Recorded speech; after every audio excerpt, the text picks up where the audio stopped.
Hello everyone, in today's video I will be narrating stories that I found off of Reddit. If you enjoyed this video, make sure you subscribe to my channel, like this video, and comment something down below. But without further ado, let's get straight into these stories.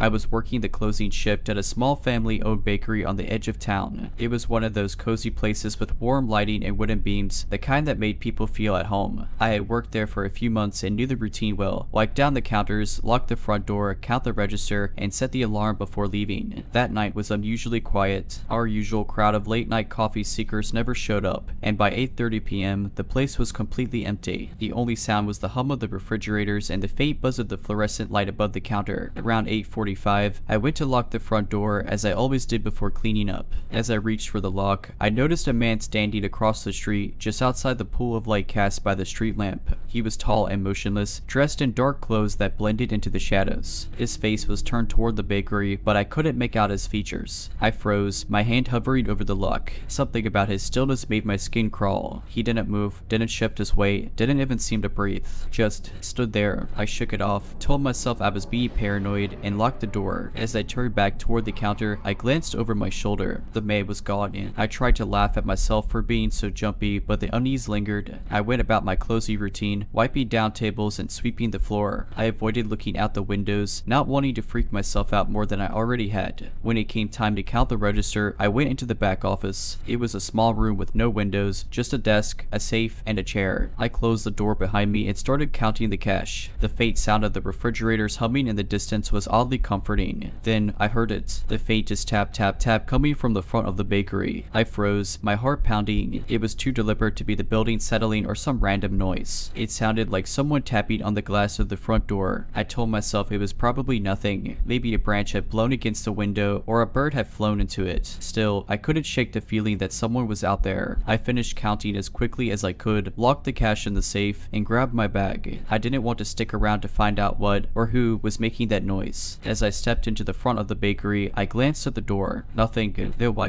I told myself I was imagining things and hurried to set the alarm. Just as I punched in the code, my phone buzzed in my pocket. I pulled it out and saw a text from an unknown number. Why did you stop counting? I was enjoying the sound. My blood ran cold. I looked around the empty bakery, every shadow suddenly feeling alive. The number wasn't familiar, and I hadn't given my personal contact information to anyone except my boss. I didn't wait to find out more. I grabbed my code, unlocked the door as quickly as I could, and bolted to my car parked out back. I didn't even look over my shoulder. As I peeled out of the lot, I caught a glimpse of the front of the bakery in my rearview mirror. Standing just inside the pool of light from the street lamp was the man. He was holding something up, a phone, illuminated faintly by the screen. He was pointing at me. I quit the job the next day and never went back. The owners were kind but didn't seem to take me seriously when I told them what happened. To this day, I have no idea how that man got my number or what he wanted. For weeks after that night, I couldn't shake the feeling that someone was watching me. At first, I tried to convince myself it was just paranoia. I'd moved on from the bakery job and picked up a shift at a bookstore closer to home. It was a more populated area, always busy, and I figured that would help me feel safe. But the texts didn't stop. At first, they were spaced out, just a single message every few days from the same unknown number. Things like, nice scarf today, you seem tired this morning, do you miss the bakery? Each one made my stomach turn, and whoever was sending these had to be nearby, watching me. I blocked the number after the third message, but they just kept coming from new ones. It didn't matter how many I blocked, they always found a way. Then the messages started getting personal. They mentioned details about my apartment, how my curtains were always drawn, the color of my doormat, even the plant I kept on the windowsill. My anxiety skyrocketed. I lived alone, and no one outside of a few friends and family even knew where I lived. One night, after a particularly unnerving message about how I should water my plant before it wilts, I called the police. I showed them the text and explained everything that had been happening. They took it seriously, thankfully, but told me there wasn't much they could do unless the person made direct contact or physically threatened me. Still, they agreed to patrol my area more frequently, which gave me a small sense of relief. For a few days, nothing happened. No texts, no strange feelings, nothing. I started to think maybe the person had finally stopped, but that hope didn't last long. One evening, I was sitting in my living room, trying to distract myself with a movie when there was a knock at my door. It wasn't loud or aggressive, just a soft, deliberate knock. I froze froze, my heart hammering in my chest. No one ever visited unannounced, especially not at 11 p.m. I crept to the door as quietly as I could and peered through the peephole. The hallway outside was empty. Another knock came, this time from my bedroom window. I screamed, grabbed my phone, and called 911. The operator stayed on the line with me as I barricaded myself in the bathroom, tears streaming down my face. I told them someone was trying to get into my apartment, that I was alone, and that I was terrified. When the police arrived, they found no one, no signs of forced entry, no footprints, nothing. It was like whoever it was had vanished into thin air. They took another report and promised to increase patrols again, but I could see the doubt in their eyes. Without solid evidence, there wasn't much they could do. I didn't sleep that night. I didn't sleep much for the next few nights either. Every creak of the building, every distant sound sent me into a panic. I kept my curtains shut, my doors locked, and a bat by my bed. But the worst part was the waiting, the dread of wondering when they would come back. A few weeks later, I decided to move. I didn't tell anyone except my family and close friends where I was going. I deleted my social media accounts and changed my phone number. I wanted to disappear, to make it impossible for whoever this was to find me again. For a while, it worked. My new place felt safe.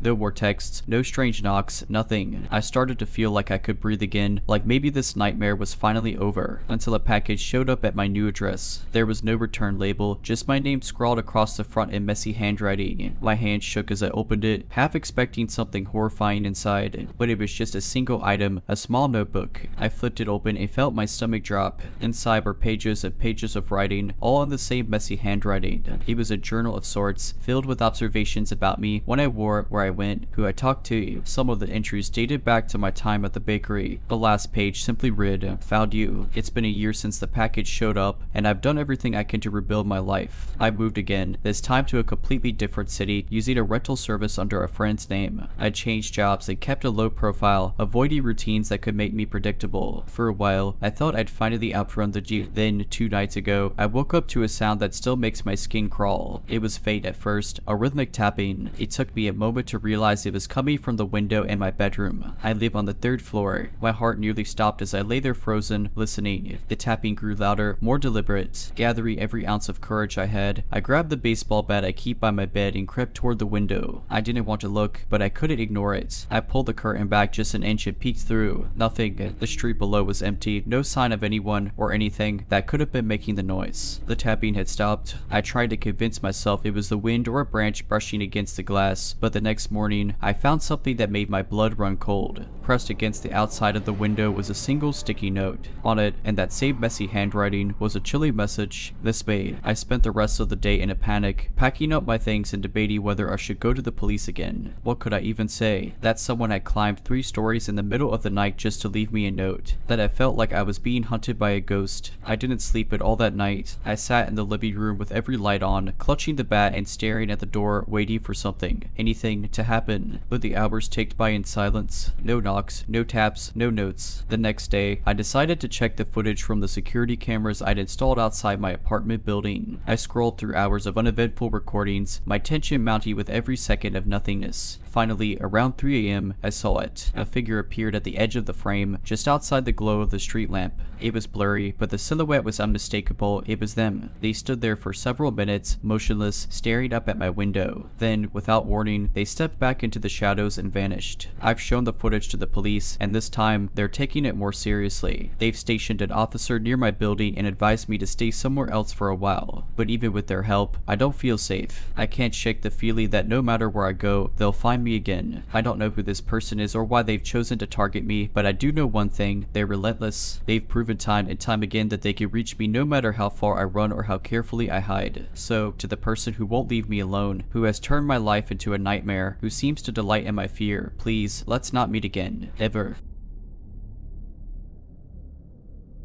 This happened about 3 years ago. I was working at a boutique fitness studio in the early mornings. My shift started at 5 a.m., so I had to arrive a little before then to set everything up. The studio was located in a strip mall, and though the area wasn't exactly sketchy, it wasn't the safest either. Most of the businesses opened later in the day, so the parking lot was usually empty when I arrived. That morning, I pulled into the lot at around 4:45 a.m. It was still dark, the streetlights casting long, eerie shadows across the empty spaces. As I parked my car and turned off the engine, I noticed another car, an older sedan, parked a few rows away. It wasn't unusual for there to be other cars in the lot, but this one caught my attention because the windows were fogged up. and I couldn't see inside. I shook off the unease and grabbed my bag. As I walked toward the studio, I heard the unmistakable sound of a car door creaking open. Instinctively, I glanced over my shoulder. A man had stepped out of the sedan. He wasn't looking at me, but his movements were deliberate. He adjusted his jacket, then started walking in the same direction I was heading. I picked up my pace, my keys clutched tightly in my hand. The studio entrance was a glass door with a keypad lock, and I could already picture the fumbling I'd have to do to punch in the code. As I reached the door, I risked another glance behind me. The man had quickened his pace too. He was closer now, his hands shoved deep into his pockets. Heart racing, I jammed my fingers against the keypad. My first attempt failed. I swore under my breath and tried again, my hands shaking. This time, the lock clicked, and I shoved the door open, slipping inside and slamming it shut behind me. The glass door had a clear view of the parking lot, and as I locked it, I saw the man stop just a few feet away. He stood there, staring at me through the glass. He didn't say anything, didn't knock, didn't try the handle, just stood there, breathing heavily. His face was obscured by the hood of his jacket, but I could feel his eyes on me. My heart was pounding so loud I thought it might burst. I backed away slowly, reaching for my phone. As soon as I held it up, he turned and walked back to his car. He didn't run, didn't even look back. He just got in, started the engine, and drove off. I stayed inside the studio, watching the lot for the next hour. No other cars came, and I didn't see him again. I debated calling the police, but what would I even say? The guy stared at me. It felt like nothing and everything at the same time. I told my manager about it later that day, and she agreed to install a security camera outside. I don't know who that man was or what he wanted, but every time I worked an early shift after that, I couldn't help but scan the parking lot, searching for his silhouette. The days that followed were uneventful but unsettling. Every morning, I found myself hyper aware of my surroundings. I arrived earlier, parked closer to the studio door, and made sure to check over my shoulder as I walked in. For a while, I convinced myself that maybe I had overreacted, that it was just a strange coincidence. But then, about 2 weeks later, something happened that made my stomach drop. It was another early morning, and this time, the parking lot was completely empty. No fogged up cars, no other people, just me and the faint hum of fluorescent lights above. I parked my car, took a deep breath, and stepped out, the sound of my door closing echoing in the stillness. As I approached the studio door, I glanced around out of habit. That's when I saw it, a folded piece of paper tucked under the windshield wiper of my car. My first thought was that it was a parking ticket, but as I got closer, I realized it was handwritten. The paper looked crumpled, like someone had been clutching it for a while. I hesitated, scanning the lot again, but there was no one in sight. Finally, I grabbed the note and got back into my car, locking the doors before unfolding it. The handwriting was messy, almost frantic, and the words made my blood run cold. "You're always so early, alone, careful who you trust." I sat there, gripping the note, my hands trembling. I didn't know what to do. My first instinct was to call the police, but again, what could I say? There were no cameras in the lot yet, no witnesses, no proof of who had left the note. It felt like a warning, but from who? And what? I called my manager as soon as I got inside the studio. She was concerned but didn't seem to grasp the gravity of the situation. "Maybe it's just some bored teenager playing a prank," she suggested. "Still, I'll talk to the landlord about speeding up the camera installation." Her dismissal only made me feel more isolated. That day, I started thinking about quitting the job. It wasn't worth the constant fear. But before I could make a decision, things escalated. A few nights later, I was closing the studio alone. It was late, around 10 p.m., and most of the other businesses in the strip mall were already dark.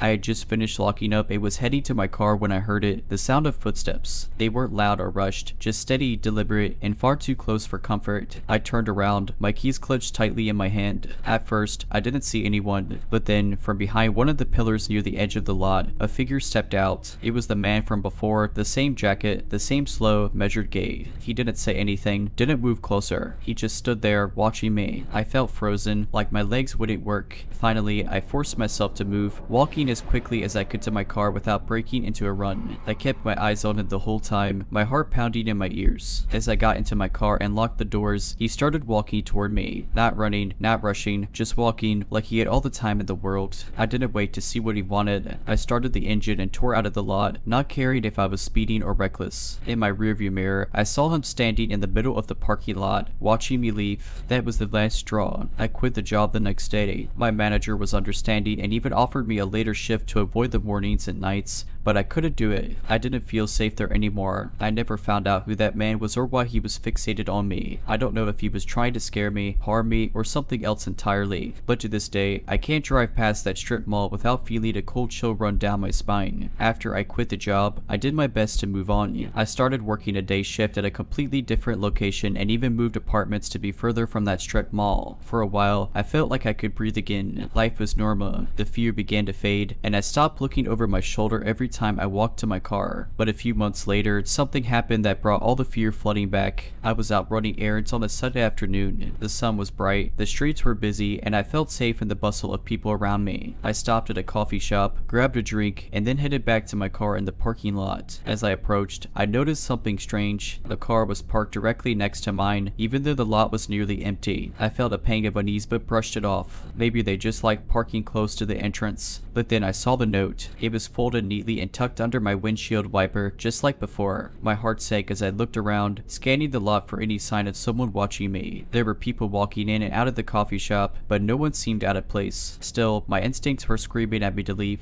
I grabbed the note, jumped into my car, and locked the doors before unfolding it. My stomach turned as I read the words. "Did you think I forgot about you?" I sat there in shock, my mind racing. How had he found me? It had been months since I left the fitness studio. I'd taken every precaution to distance myself from that place. Had he been following me this whole time, watching me? I drove straight home, shaking the entire way. Once I got inside, I called a friend and told her everything. She insisted I report it to the police, and this time, I did it. The officer I spoke to was sympathetic but honest. Without any concrete evidence or a suspect, there wasn't much they could do. They advised me to be vigilant and call immediately if I saw or experienced anything else suspicious. That night, I barely slept. Every creak of my apartment building sent my heart racing. I kept my phone next to me, my finger hovering over the emergency call button. But the night passed without incident. The next morning, I decided to take matters into my own hands. I bought a dash cam for my car, installed motion-activated lights outside my apartment, and made sure to tell close friends and family about what had been happening. I didn't want to feel powerless anymore. For a while, things were quiet again. I started to think maybe the note had been a one-time scare tactic, some final attempt to intimidate me before he moved on. But then, a few weeks later, the dash cam caught something that made my blood run cold. It was around 3 a.m. I was asleep when the motion sensor on the dash cam activated. The next morning, I checked the footage out of habit, not expecting to find anything. But there he was, the man from the parking lot. The footage showed him approaching my car in the middle of the night. He walked slowly around it, running his hand along the windows, the hood, the trunk. At one point, he bent down, his face coming into full view of the camera. He smiled. Then, he turned and walked away. I called the police again, this time with the footage. They were much more serious now that there was clear evidence. They filed a report and promised to increase patrols around my neighborhood. I also gave them everything I could remember about the encounters, the foggy car, the notes, the times he'd followed me. Since that night, I haven't seen him again. Maybe the police presence scared him off. Maybe he decided I wasn't worth the trouble anymore. I don't know. But even now, years later, I still can't shake the feeling that he's out there, watching, waiting for the right moment to reappear. This happened a few years ago when I was working as an intern at a small community radio station. The station broadcasted late night shows with a skeleton crew, usually just one host and a tech person. It was a quiet, if not a little eerie, job, as the station was located in an old building on the edge of town, surrounded by fields and an empty road. One night, I was sitting in the booth, monitoring the audio levels for a show about local ghost stories. The host, a chipper older guy named Mike, was taking live calls, which meant my job was to screen the calls before patching them through. It was around 1 a.m., and the call queue was mostly filled with the usual types. People claiming they'd seen shadows or heard weird noises. Standard stuff for our audience. Then, a call came through with no caller ID. I answered, "WQNT, who's this?" There was silence at first, but I could hear faint static, like the kind you get from an old radio. Then, a voice, soft, almost mechanical, came through. "Is this where they speak of the forgotten?" I froze. It wasn't an uncommon phrase for our ghost-themed show, but the voice had a strange distortion, like it was playing on a loop or coming from a damaged tape recorder. I asked who it was and if they had a story to share, but they just repeated the same question. This time more urgently, "Is this where they speak of the forgotten?" I glanced at Mike, who was gesturing for me to hurry up and patch the call through. Against my better judgment, I did. "Welcome to the show. Who's calling? And what's your story?" Mike said enthusiastically. The voice responded, but this time it was clearer, more human. "I've been listening for so long, but no one answers me." Mike gave me a confused look, but he rolled with it, asking, "Well, we're answering you now." "What's on your mind?" The caller didn't respond to Mike's question. Instead, they asked, "Do you know what's buried beneath your station?" The air in the booth felt heavier. Mike laughed nervously, brushing it off as a prank. "I'm guessing it's not treasure, Paul. Not treasure. Never treasure." And then the line went dead. Mike moved on quickly, taking another call, but I couldn't shake the chill that had settled in. I checked the call logs to trace the number, but there was nothing, no record of the call at all. The rest of the night was uneventful, but I stayed late to finish some paperwork.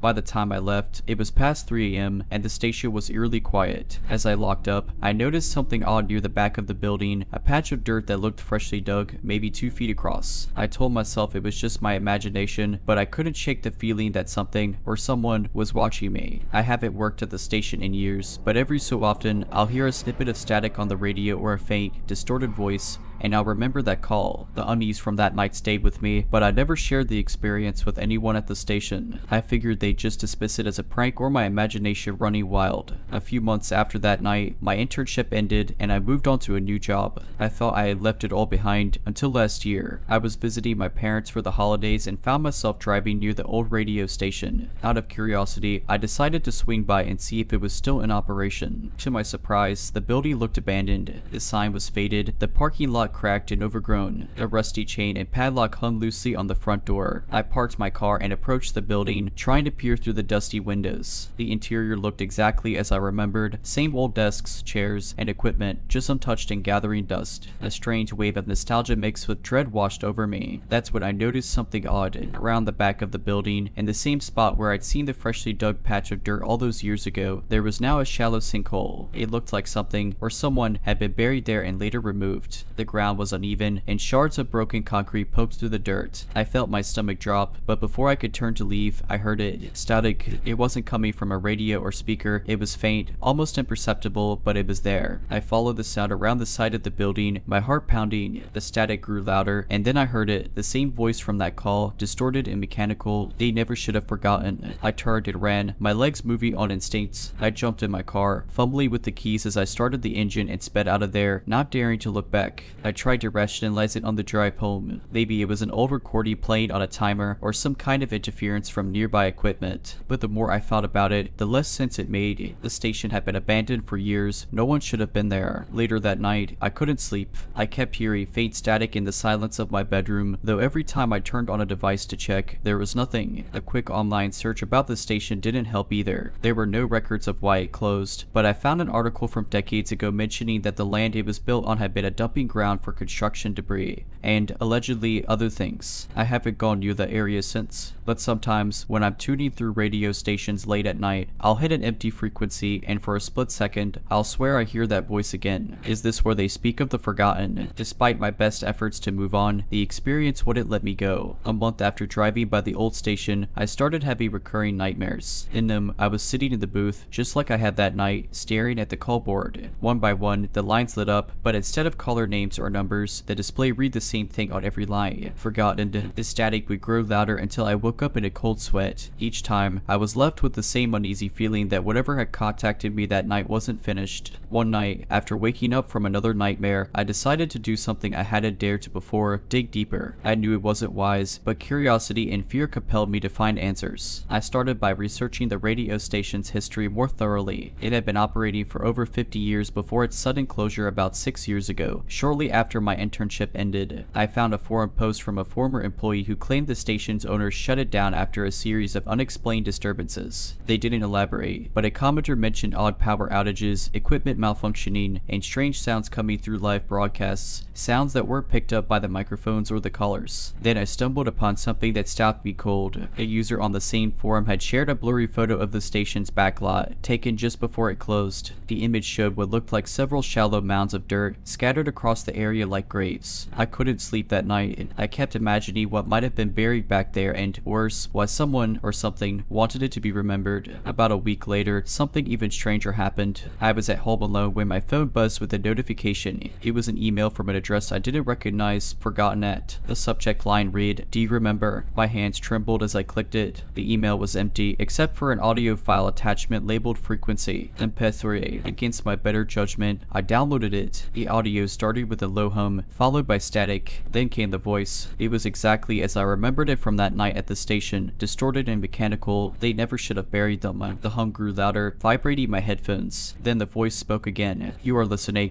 I ripped the headphones off, my heart pounding in my chest. But the sound wasn't just in my headphones, it was in the room. I swear I could hear it reverberating through the walls, growing louder and louder until I could barely think. Then it stopped. Everything went silent. Even the faint hum of my refrigerator and the ticking of my wall clock seemed muted, like the entire world had paused. That was the last time I heard the voice directly, but things haven't felt the same since. Electronics in my house occasionally flicker, and static will sometimes cut into music or videos I'm playing, even on devices with no connection to a radio. My nightmares have become less frequent, but when they do happen, they always end with the same phrase. They never should have buried them. I've tried to put the pieces together, tried to understand what they were or why the voice chose me, but nothing adds up. Maybe it's better that way. Some things are meant to stay buried. I was helping a friend clean out an old warehouse he'd recently bought. It wasn't abandoned, just cluttered with decades of old furniture, broken equipment, and random odds and ends from the previous owners. The building was in an industrial area, surrounded by empty lots and chain-link fences. It felt isolated even during the day. We were there to clear out the junk and assess what could be salvaged. The plan was to spend a few days hauling things out and sorting through piles of stuff. The first couple of days went fine, dusty, sweaty work, but nothing unusual. It wasn't until the third day that things started to feel.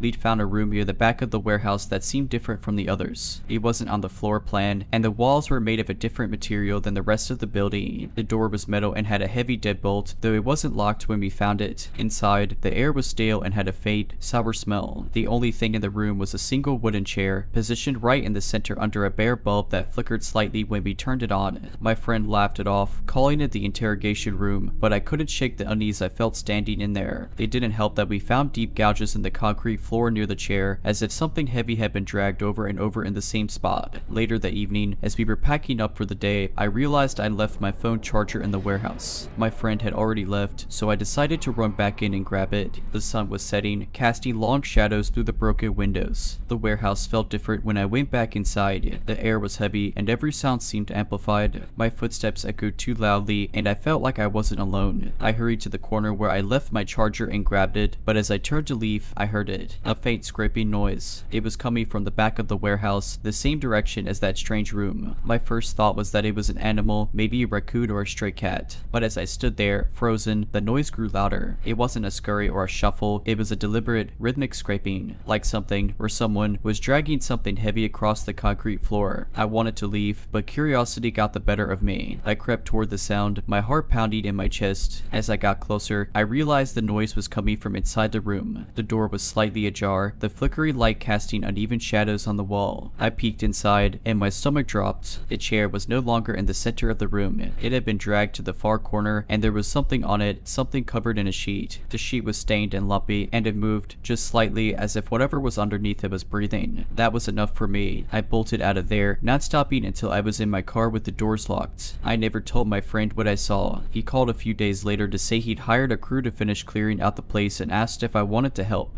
I made up an excuse and haven't been back since. About a month after that incident, I couldn't stop replaying what I'd seen in my head. I kept trying to convince myself it was a prank, maybe left behind by someone squatting in the warehouse before my friend bought it, or maybe I'd imagined it, but deep down, I knew what I'd seen was real. One evening, while scrolling through social media, I saw that my friend had posted an update about the warehouse. He mentioned some strange things the crew had found during the cleanup, old Polaroid photos of people, a few of them showing the inside of the warehouse itself. There were no captions, no context, just photos of individuals sitting in that same wooden chair. Each one had the same blank expression, and some looked terrified. That post reignited my anxiety. I called my friend immediately and asked him what he planned to do with the photos. He shrugged it off, saying he thought they were just weird relics and that he'd thrown them out. I asked him if anything else strange had happened, but he just laughed and said, "What, you think the place is haunted or something?" I didn't tell him about what I saw. I wasn't sure I could handle him brushing it off, or worse, confirming that something darker might be going on. 2 weeks later, I got a text from him late at night. "Hey, were you messing with me earlier?" I stared at the screen, confused. I hadn't seen him in days. "What did you mean?" I replied. He called me immediately, his voice shaking. I was working late at the warehouse, sorting through the last of the stuff, and I swear I saw someone walking around in there. I thought it was you. They were wearing a hoodie and just kind of lurking near the back. But when I called out, they ran toward that creepy room and slammed the door. My stomach twisted. "Did you go check?" "No way," he said. "I got the hell out of there." But when I locked up and looked back, the light in the room was flickering like crazy. We didn't talk much after that call. He was still determined to finish renovating the warehouse, but I wanted no part of it. The final straw came a few months later. I hadn't heard from him in a while, but one night, he called me clearly drunk and rambling. He kept saying things like, "I should have listened to you, and that place isn't right." When I finally got him to calm down, he told me that he'd been staying late at the warehouse again when he started hearing that same scraping noise. I tried to ignore it, he said, but it was getting louder, like whenever it was wanted me to come look. I locked myself in my office, but then I heard footsteps. Heavy ones. They stopped right outside the door. He paused, and I could hear him breathing heavily through the phone. When I finally opened the door, no one was there, but the chair ... it was sitting in the hallway, right in front of the office, like someone had put it there. That was the last real conversation we had. A week later, he sold the warehouse to a developer. He never told me what finally pushed him over the edge, and I didn't ask. I did drive by the warehouse one last time before it was torn down. The lot was fenced off, and the building was already halfway demolished. But as I sat there in my car, I swear I saw a figure standing in the rubble. They were too far away to make out any details, but they were standing perfectly still, facing me, watching. After the warehouse was demolished, I thought that would be the end of it. Without the building, there'd be no more creepy rooms, no more weird noises, and no more nightmares. But I was wrong. It didn't stop. In fact, it got worse. A few weeks after the demolition, I started noticing strange things happening around my apartment. At first, it was small stuff, things I could almost explain away. Items would go missing and then show up in weird places, like my car keys sitting on top of the fridge, or my phone charger tangled in the blinds. I blamed it on stress or just being forgetful, but then I started hearing noises. Late at night, when everything was quiet, I'd hear faint, rhythmic scraping sounds coming from the walls. It was subtle, almost like scratching, but deliberate. I checked for mice or some kind of pest, but there was nothing. The landlord even brought in an exterminator who found no signs of activity. Still, the sounds continued, always at night, always just loud enough to keep me from sleeping. One night, I woke up to a loud bang. It sounded like it came from my living room. My heart was pounding as I crept out of bed to check. The room was empty, but the chair from my dining table, one of the cheap, lightweight ones, was in the center of the room, facing my bedroom door. I hadn't moved it. I hadn't even used the chair that day. I tried to convince myself it was a prank, maybe even sleepwalking, though I'd never done that before. I shoved the chair back to the table and double-checked that all my doors and windows were locked before going back to bed, but I barely slept. Over the next few days, I felt like I was being watched. It didn't matter where I was, in my apartment, walking to my car, even at work, I had this constant, prickling sensation on the back of my neck. I started catching glimpses of movement in my peripheral vision, but when I turned, there was nothing there. The breaking point came about a week later. I came home late after a long day at work. As I unlocked my door, I immediately felt like something was wrong. The air inside felt heavy, like it was pressing down on me. I flipped on the light and froze. Every chair in my apartment, dining chairs, my desk chair, even the small stool from the bathroom, was arranged in a circle in the middle of my living room. The wooden chair from the warehouse was in the center of them all. My blood ran cold. I hadn't brought that chair home. I knew I had it. I backed out of the apartment and called the police. When they arrived, they searched the place but found no signs of forced entry. No one was there, and they had no explanation for how the chair got there. I didn't tell them the full story. I knew it would sound insane. I stayed with a friend that night and decided to move out the next day. I didn't care about breaking my lease. I just wanted to get away. I threw out everything I owned, even the furniture, and started fresh in a new city. For a while, things seemed to settle down. No strange noises, no creepy sensations, no mysterious chairs. But a few nights ago, I woke up to a familiar sound. That slow, rhythmic scraping. When I turned on the light, there was a chair in the middle of my bedroom. The same chair from the warehouse. I don't know how it got here. I don't know what it wants. I was interning for a historical society in a small coastal town, tasked with cataloging some old artifacts stored in the attic of their main building. The building was a restored colonial-era inn, and the attic was crammed with dusty boxes, faded photographs, and all sorts of miscellaneous items. One day, I came across a large wooden chest with ornate carvings. It was buried under a pile of moth-eaten curtains and broken furniture. The lock had long since rusted away, so I lifted the lid, expecting old documents or maybe some vintage clothes. Inside were dozens of small wooden figurines, each carved in remarkable detail. They depicted people, men, women, children, some standing, some sitting, all frozen mid-action. There were tiny carved dogs and cats, too, along with miniature carts, barrels, and fences. It was like someone had carved an entire little village. As I looked closer, I realized the figures weren't generic. Each one had distinct features, expressions, clothing, hairstyles, all so intricately detailed that they seemed like individual portraits. It was eerie, almost like they were watching me. One figure in particular caught my eye. It was a man sitting on a bench, his head tilted slightly to the side as if he were listening. His expression was so lifelike it gave me chills. I carefully set him down and examined the rest of the figures. That's when I noticed something even stranger. A few of the figures looked familiar. At first, I thought I was imagining it, but as I stared at them, I became more certain. One of the women had the same hairstyle and outfit as a woman I'd seen that morning at the coffee shop. A child holding a carved ball looked just like a kid I'd passed in the park the day before. And then there was the figure of a man in a button-up shirt and glasses. It took me a moment to place him, but when I did, my stomach dropped. It was May. I looked at the figurine, and then around the attic, half expecting someone to jump out from behind a stack of boxes. But absolutely, I grabbed my phone and snapped a picture of the chest and its contents. Then, I quickly replaced the lid and left the attic, telling myself I'd bring it up with my supervisor later. But when I checked my phone during lunch, the photo wasn't there. I tried taking another one when I went back up, but every time, my camera just displayed a blurry black screen. That was my last day at the Historical Society. I left the internship early, citing personal reasons. I don't know who carved those figures or how they ended up in that attic, but I do know one thing: I wasn't sticking around to find out. About a week after I left the internship, I tried to put the whole incident behind me, but the memory of the figurines lingered, like a splinter in my mind I couldn't quite remove. I didn't tell anyone, partly because I was afraid they'd think I was crazy, and partly because I didn't know how to explain it without sounding like I'd made it all up.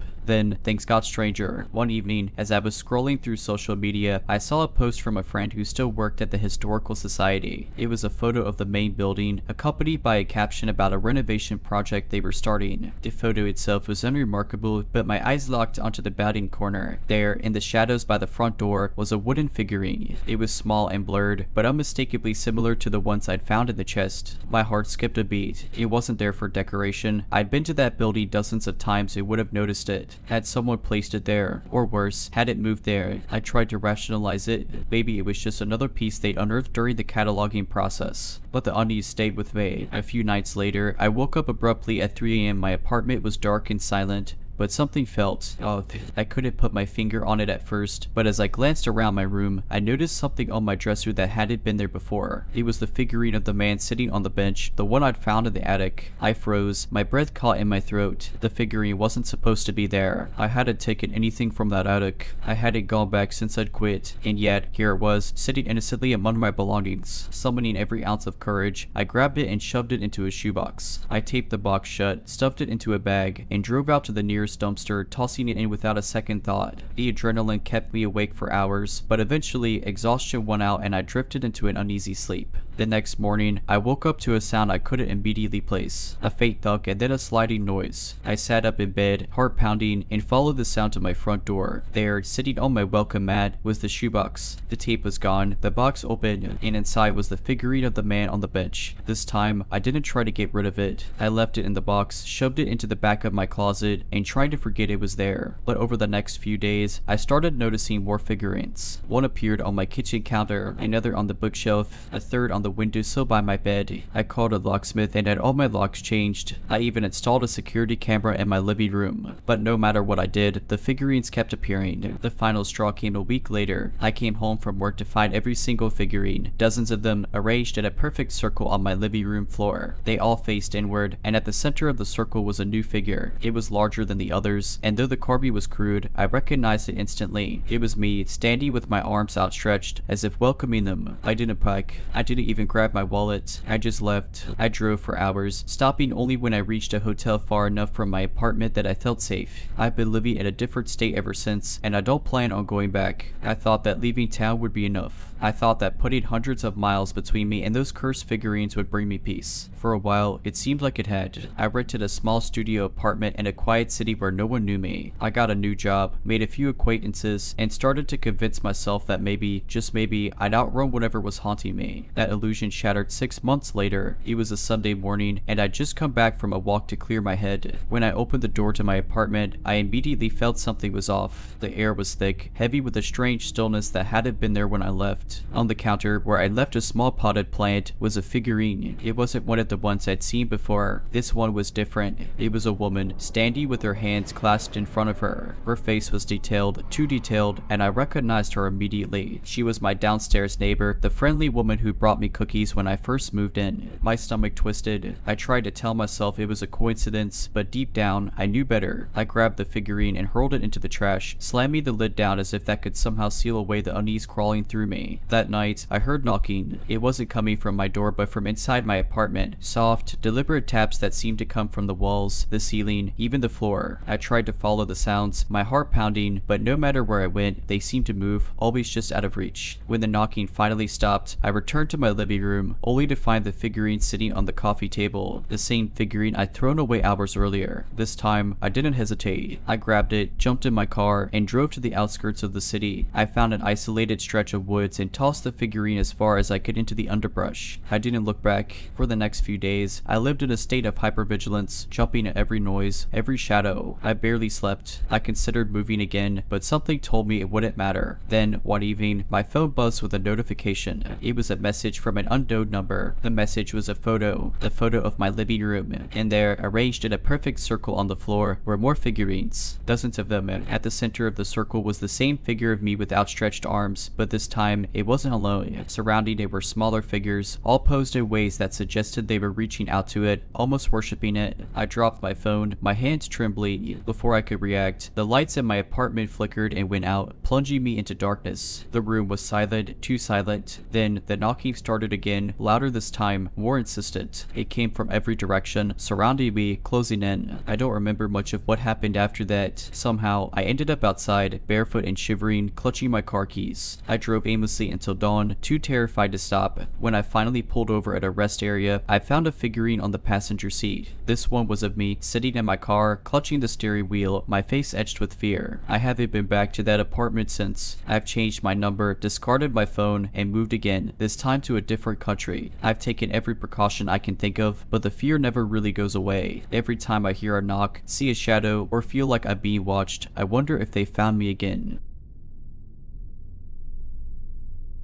This happened 3 years ago when I was traveling through Iceland. I had always been fascinated by the natural beauty of the ice caves and decided to join a guided tour. It was a popular tourist activity, but I chose a small group for a more personal experience. There were 5 of us, plus our guide, an experienced local named John. The tour started as expected. John led us through shimmery corridors of blue and white ice, explaining the geology and history of the caves. It was breathtaking. The walls sparkled like gemstones, and the air was so cold it seemed to hum in my ears. We were told to stay close, as the caves could be dangerous. Sharp drops, fragile ice, and labyrinthine paths made wandering off a serious risk. About halfway through the tour, we reached a chamber John called the cathedral. It was massive, with a vaulted ceiling that seemed to glow with its own light. John gave us time to explore and take photos, but he warned us not to stray beyond the chamber's boundaries. While the others wandered, I spotted a narrow passage at the far end of the room. Something about it drew me in. The light beyond the passage had a strange, silvery quality, and I couldn't resist taking a closer look.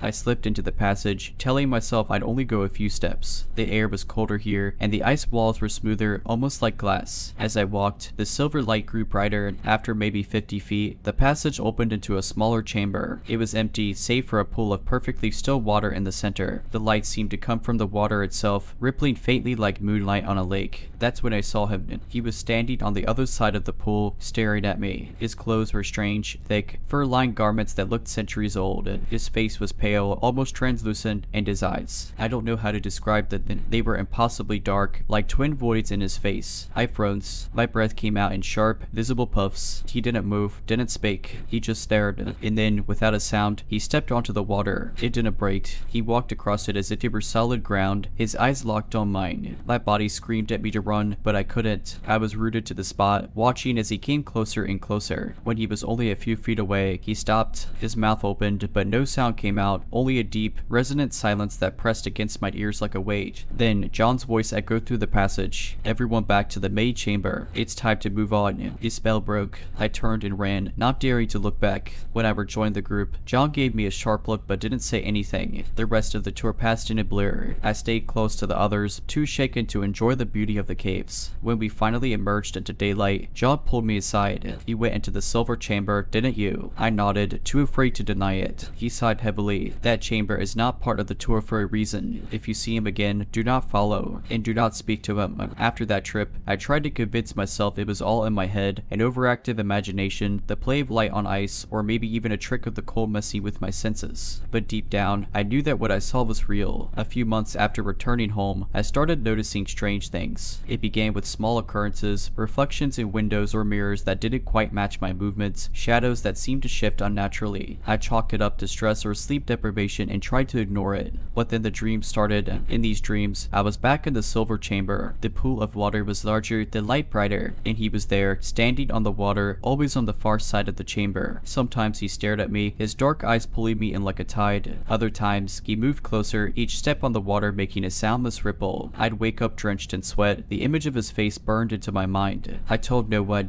who would believe me. Then, one night, I woke up to a soft, rhythmic tapping. At first, I thought it was rain against my window, but when I turned on the light, the sound stopped. I checked outside, clear skies. Uneasy, I climbed back into bed. The next night, the tapping came again. This time, it was louder, more insistent. I followed the sound to my living room and stopped dead in my tracks. The large mirror above my fireplace was fogged over as if someone had breathed on it. My apartment was cold, colder than it should have been, even for winter. And then I saw it. There, in the fogged surface of the mirror, was a handprint. A single, perfect handprint, larger than any human hand I'd ever seen. I didn't sleep that night. I sat in the corner of my room with every light on, clutching my phone. When dawn broke, I packed a bag and left. I couldn't stay there. I've moved 3 times since then, trying to outrun whatever this is. But it doesn't matter where I go. He always finds me. The dreams persist. The tapping comes back. Sometimes I'll find puddles of water in places they shouldn't be, on my kitchen counter, at the foot of my bed. Once, I found a trail of wet footprints leading from my front door to my bathroom. The door was locked. No one was there. The worst part is the silence. Whenever he's near, it's like the world muffles itself. No hum of electricity, no distant traffic, no birds. Just an oppressive, suffocating quiet. I've stopped telling people. I tried once, and the look on my friend's face was enough to make me drop the subject forever. I sound crazy, I know. Maybe I am. But last night, something changed. I woke up at exactly 3:17 a.m. to find my entire apartment bathed in that strange, silvery light from the cave. It was pouring in through the windows, but when I looked outside, there was no source, no moon, no streetlights, nothing. Just endless, shifting light. And then I heard his voice. It wasn't a sound, exactly, or like a sensation, a deep vibration that settled in my bones. You cannot run. I don't know what he wants or why he's chosen me, but I can feel him getting closer. The light is starting to bleed into the edges of my vision during the day now. I catch glimpses of him in reflected surfaces, in mirrors, in windows, and puddles on the street. He's always there, waiting. I don't think I could escape him. But if you ever find yourself in Iceland, and someone warns you about the silver chamber, listen to that.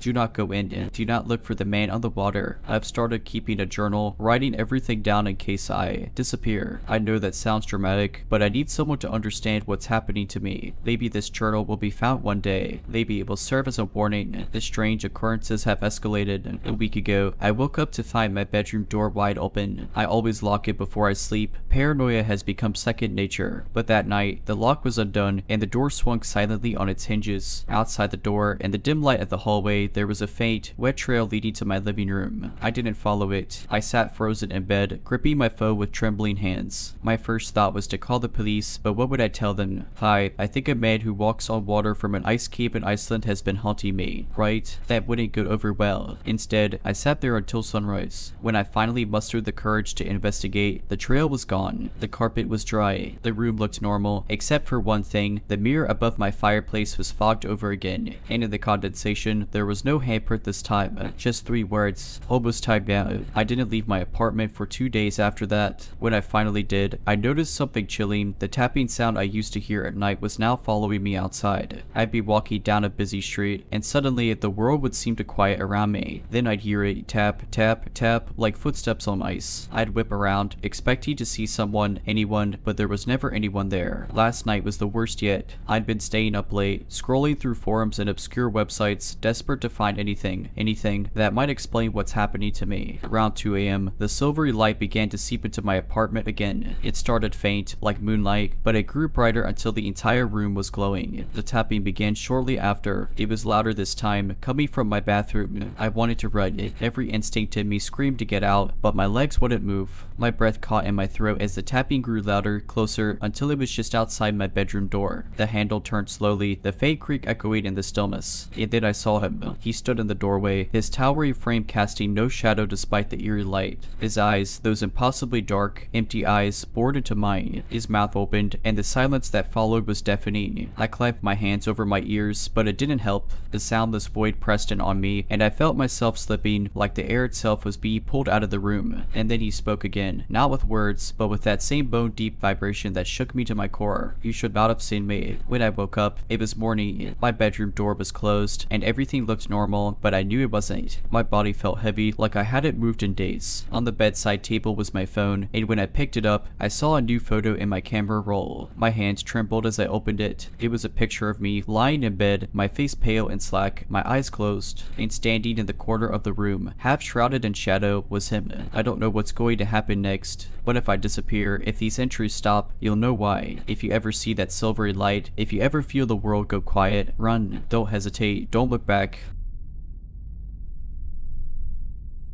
I live in a coastal city famous for its bustling fish market. By day, it's alive with activity, boats pulling in, vendors shouting prices, and buyers haggling for the freshest catch. But one evening, I experienced something there that I will never forget. I had just finished a late shift at work and realized I hadn't picked up anything for dinner. The market was technically closed by 8 p.m., but I knew from experience that a few vendors hung around later, selling off what they hadn't managed to offload earlier. When I arrived, the market was eerily quiet, with the faint sound of waves crashing against the nearby docks. Most stalls were empty, their tables cleared and their tarps pulled down. As I wandered through the rows of deserted stalls, I spotted a small flickering light at the far end of the market. Curious, I made my way toward it and found an old man sitting behind a table covered with fish, oddly fresh-looking fish, considering how late it was. His stall wasn't one I recognized, though I frequented the market often. "Late shopper?" he asked with a crooked smile. His voice was gravelly, like someone who'd spent a lifetime shouting over the ocean. "Yeah, I got off work late," I said, glancing at his wares. The fish shimmered oddly under the dim lantern, their scales almost glowing. "You're lucky," he said. "These are the best catches of the day. No one else wanted them, so they're yours for cheap." He gestured to a particularly large fish, its eyes unnervingly clear. I couldn't place the species. It looked like something out of a nature documentary. "How much?" I asked, hesitating. "Take it," he said, his grin widening. "No charge. Just promise me you'll eat it tonight." I hesitated again, but hunger won out. I wrapped the fish in paper and thanked him, but as I turned to leave, I noticed the strange smell, not the usual briny tang of fish, but something almost metallic, like rust. When I got home, I started preparing the fish. As I cut into it, I found that its flesh was unlike anything I'd ever seen, silvery and almost translucent, with veins that glowed faintly under the kitchen light. Alarmed, I stopped and decided to toss it, but as I turned back to the cutting board, the fish wasn't there. The paper it had been wrapped in was empty, and the knife I'd used was clean. I searched the kitchen, thinking I'd somehow misplaced it, but the fish had vanished. Shaken, I returned to the market the next day to ask about the vendor, but no one knew who I was talking about. One older vendor, hearing my description, paled and muttered something about the night catcher, a fisherman said to wander the docks, selling cursed catches to the unwary. I didn't sleep well that night. Every time I closed my eyes, I saw the fish, its glowing flesh, the unnerving clarity of its eyes. I tried to shake it off as some weird prank or an overactive imagination, but something about the experience stuck with me. The next morning, as I went about my day, small, unexplainable things started happening. day. My phone glitched constantly, freezing on a strange, static-filled screen. My coffee tasted faintly metallic, no matter how many times I brewed it. Worst of all, I kept catching glimpses of movement out of the corner of my eye, flashes of silver darting just out of view. By midday, I was thoroughly rattled. At work, I stepped away from my desk to grab some air. As I walked along the pier outside my office building, I noticed something floating in the water below. It was a fish, but not just any fish. It was the one I'd taken from the market the night before, unmistakable with its shimmering, translucent flesh. It hovered near the surface, staring up at me with those same clear eyes, as if it knew me. I froze, my stomach lurching. The fish twitched, then dove down, vanishing into the dark water. "Are you okay?" one of my coworkers asked, startling me. I nodded quickly and forced myself to focus for the rest of the day. That night, I locked every door and window in my apartment, hoping to keep whatever was happening at bay. But it didn't help. Around 2 a.m., I woke to the sound of water dripping. At first, I thought it was coming from the kitchen faucet, but as I got up to check, the sound grew louder, echoing unnaturally through my apartment. The source wasn't the sink, it was my bedroom. I turned back to see a trail of wet footprints leading from the window to the foot of my bed. My heart pounded as I scanned the room, but there was no one there. The footprints glistened faintly, like the scales of the fish. Grabbing my phone, I dialed the police, but the call wouldn't connect. Every time I tried, I was met with a burst of static and faint whispers that sounded like distant waves. I didn't sleep the rest of the night, and by morning, the footprints had dried, leaving no evidence of what I'd seen. Desperate for answers, I returned to the market the following evening. It was busier this time, with the usual vendors in their usual spots. I asked around again about the old man, but no one admitted to knowing him. Finally, an elderly woman selling crab pulled me aside. "You saw him, didn't you?" she asked, her voice low. I nodded, and she sighed deeply. "They say he was a fisherman who went out during a storm and never came back. Now he comes to the market at night, offering his catch to the living. What happens to the people who take it?" I asked. She hesitated. "Some say they disappear. Others say they're marked. You should see a priest, or someone who knows how to deal with this." Quickly, I thanked her and left, her words leaving a weight in my chest. That night, I noticed something horrifying. My reflection in the bathroom mirror, it wasn't quite right. My skin had a faint shimmer to it, and when I leaned closer, I swore I saw gills faintly forming on my neck. The dream started getting worse after that. In them, I was always underwater, surrounded by endless dark currents. Strange shapes moved just out of sight, and I could feel their eyes on me, watching. The water wasn't cold like I expected. It was warm, almost suffocating, and yet I could breathe.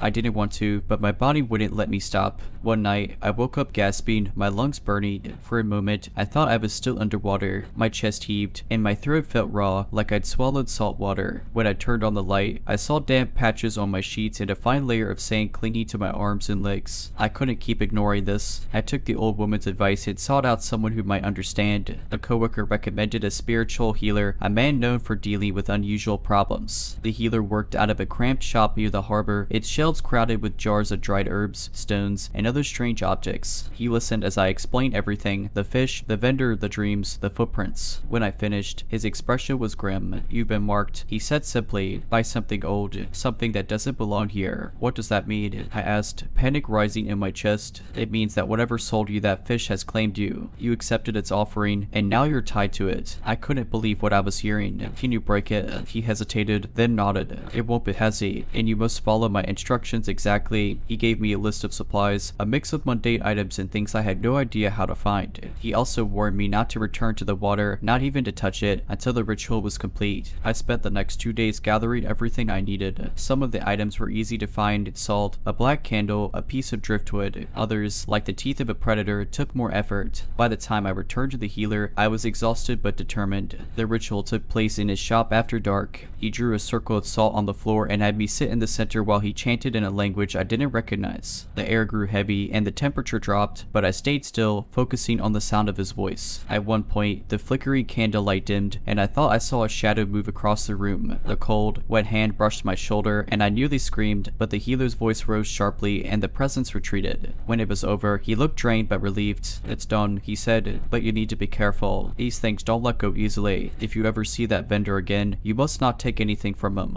I left the shop feeling lighter, though the healer's warning stayed with me. For the first time in weeks, I slept peacefully, free of dreams. But it didn't last. A few days later, I was walking home from work when I passed a small seafood stall I'd never noticed before. The smell of the ocean was strong, and the stall was piled high with fish, their scales shimmering faintly in the twilight. Behind the counter stood the old vendor, his crooked smile as unnerving as ever. "Back again," he said, his voice like the crash of waves. "I've got something special special for you. I didn't stop. I didn't speak. I just kept walking, my heart pounding in my chest. That night, I locked my doors and windows and stayed away from the water. But I know this isn't over. Every time I hear the sound of the ocean or catch the scent of salt in the air, I feel a pull, deep and insistent, calling me back. Let me preface this by saying that I'm not the kind of person who believes in the paranormal or weird happenings. I work a desk job, I live a pretty boring life, and I'm usually in bed by 10. But something happened to me last month that I haven't been able to shake, and I thought maybe putting it here would help me move on. I was visiting a small town for work, just a quick weekend trip to meet with a client. The town itself was picturesque, surrounded by dense forest, with cobblestone streets and little shops lining the main drag. My meeting had gone well, and I had a few hours before my train home, so I decided to explore. I came across a quaint cafe tucked into the corner of a narrow side street. The sign hanging above the door read "The Last Stop." It looked charming, with potted plants and street lights around the window. Inside, it was cozy, with mismatched furniture, a small fireplace, and the faint scent of coffee and baked goods. A few people sat at tables, quietly chatting or reading. I ordered a coffee and a scone from a woman behind the counter. She was older, with a warm smile and a lilting accent I couldn't place. As I sat down by the window, she brought my order over and said, "Enjoy your visit." The way she said it struck me as odd, like she knew something I didn't. I spent a good hour there, reading emails and sipping my coffee. The scone was delicious, crumbly and sweet, and the coffee was better than anything I'd had in a long time. I started to wonder why this place wasn't packed. Surely it was the kind of spot locals would rave about. When I went to pay, the woman shook her head. "It's already taken care of," she said. "A gift." I didn't argue. I left a tip and thanked her, feeling a little puzzled but grateful. Outside, the afternoon sun was starting to dip, casting long shadows across the street. I turned back to take a picture of the cafe. It was exactly the kind of place my friend Sarah would love to hear about. But when I turned around, the cafe was gone. The corner where it had been was now occupied by a boarded up building, its windows grimy and cracked. The sign above the door was faded and illegible. I walked up to it, heart pounding, and peered inside. Dust covered every surface, and the chairs were stacked haphazardly on the tables. It looked like it hadn't been touched in years. I asked a passerby, a middle-aged man walking a dog, about the cafe. He gave me a strange look and said, "That place has been closed since I was a kid. It used to be called The Last Stop, but no one's been in there for decades." I didn't sleep much that night, replaying the entire experience in my head. I could still taste the coffee and feel the warm atmosphere of the cafe. It had felt so real. I went back to the town last week, determined to find some explanation. The building was still boarded up, just as it had been when I left. I asked around, but no one seemed to know anything more. I couldn't leave it alone. The memory of The Last Stop lingered like the aftertaste of its perfect coffee. It was the little details that haunted me, the way the fireplace crackled, the warm wood of the tables, the faint hum of conversation. It felt too vivid to dismiss as a trick of my mind. A few nights ago, I decided to dig deeper. I scoured online archives and forums, hoping to find something about the cafe's history. After hours of fruitless searching, I stumbled upon a blog post from nearly 15 years ago. It was written by a woman describing a similar experience, visiting a cozy little cafe called The Last Stop in the same small town. She raved about the coffee and scones, only to realize later that the building had been abandoned for decades. Her post ended with a cryptic warning: "If you find yourself at the last stop, don't stay too long. Not everyone makes it back." That was enough to chill me to the bone, but I couldn't stop reading. I found other mentions of the cafe scattered across the internet, buried in forums, hidden in comment threads. Each account described the same cozy atmosphere, the same mysterious woman behind the counter, and the same eerie realization afterward. But what stood out to me was how the stories differed in one key way. Not everyone experienced the same timeline. One person said they had visited the cafe in the 1980s, while another claimed it appeared to them in the 1920s. Yet the descriptions of the interior and the woman were consistent across decades. I also noticed something else that made my stomach drop.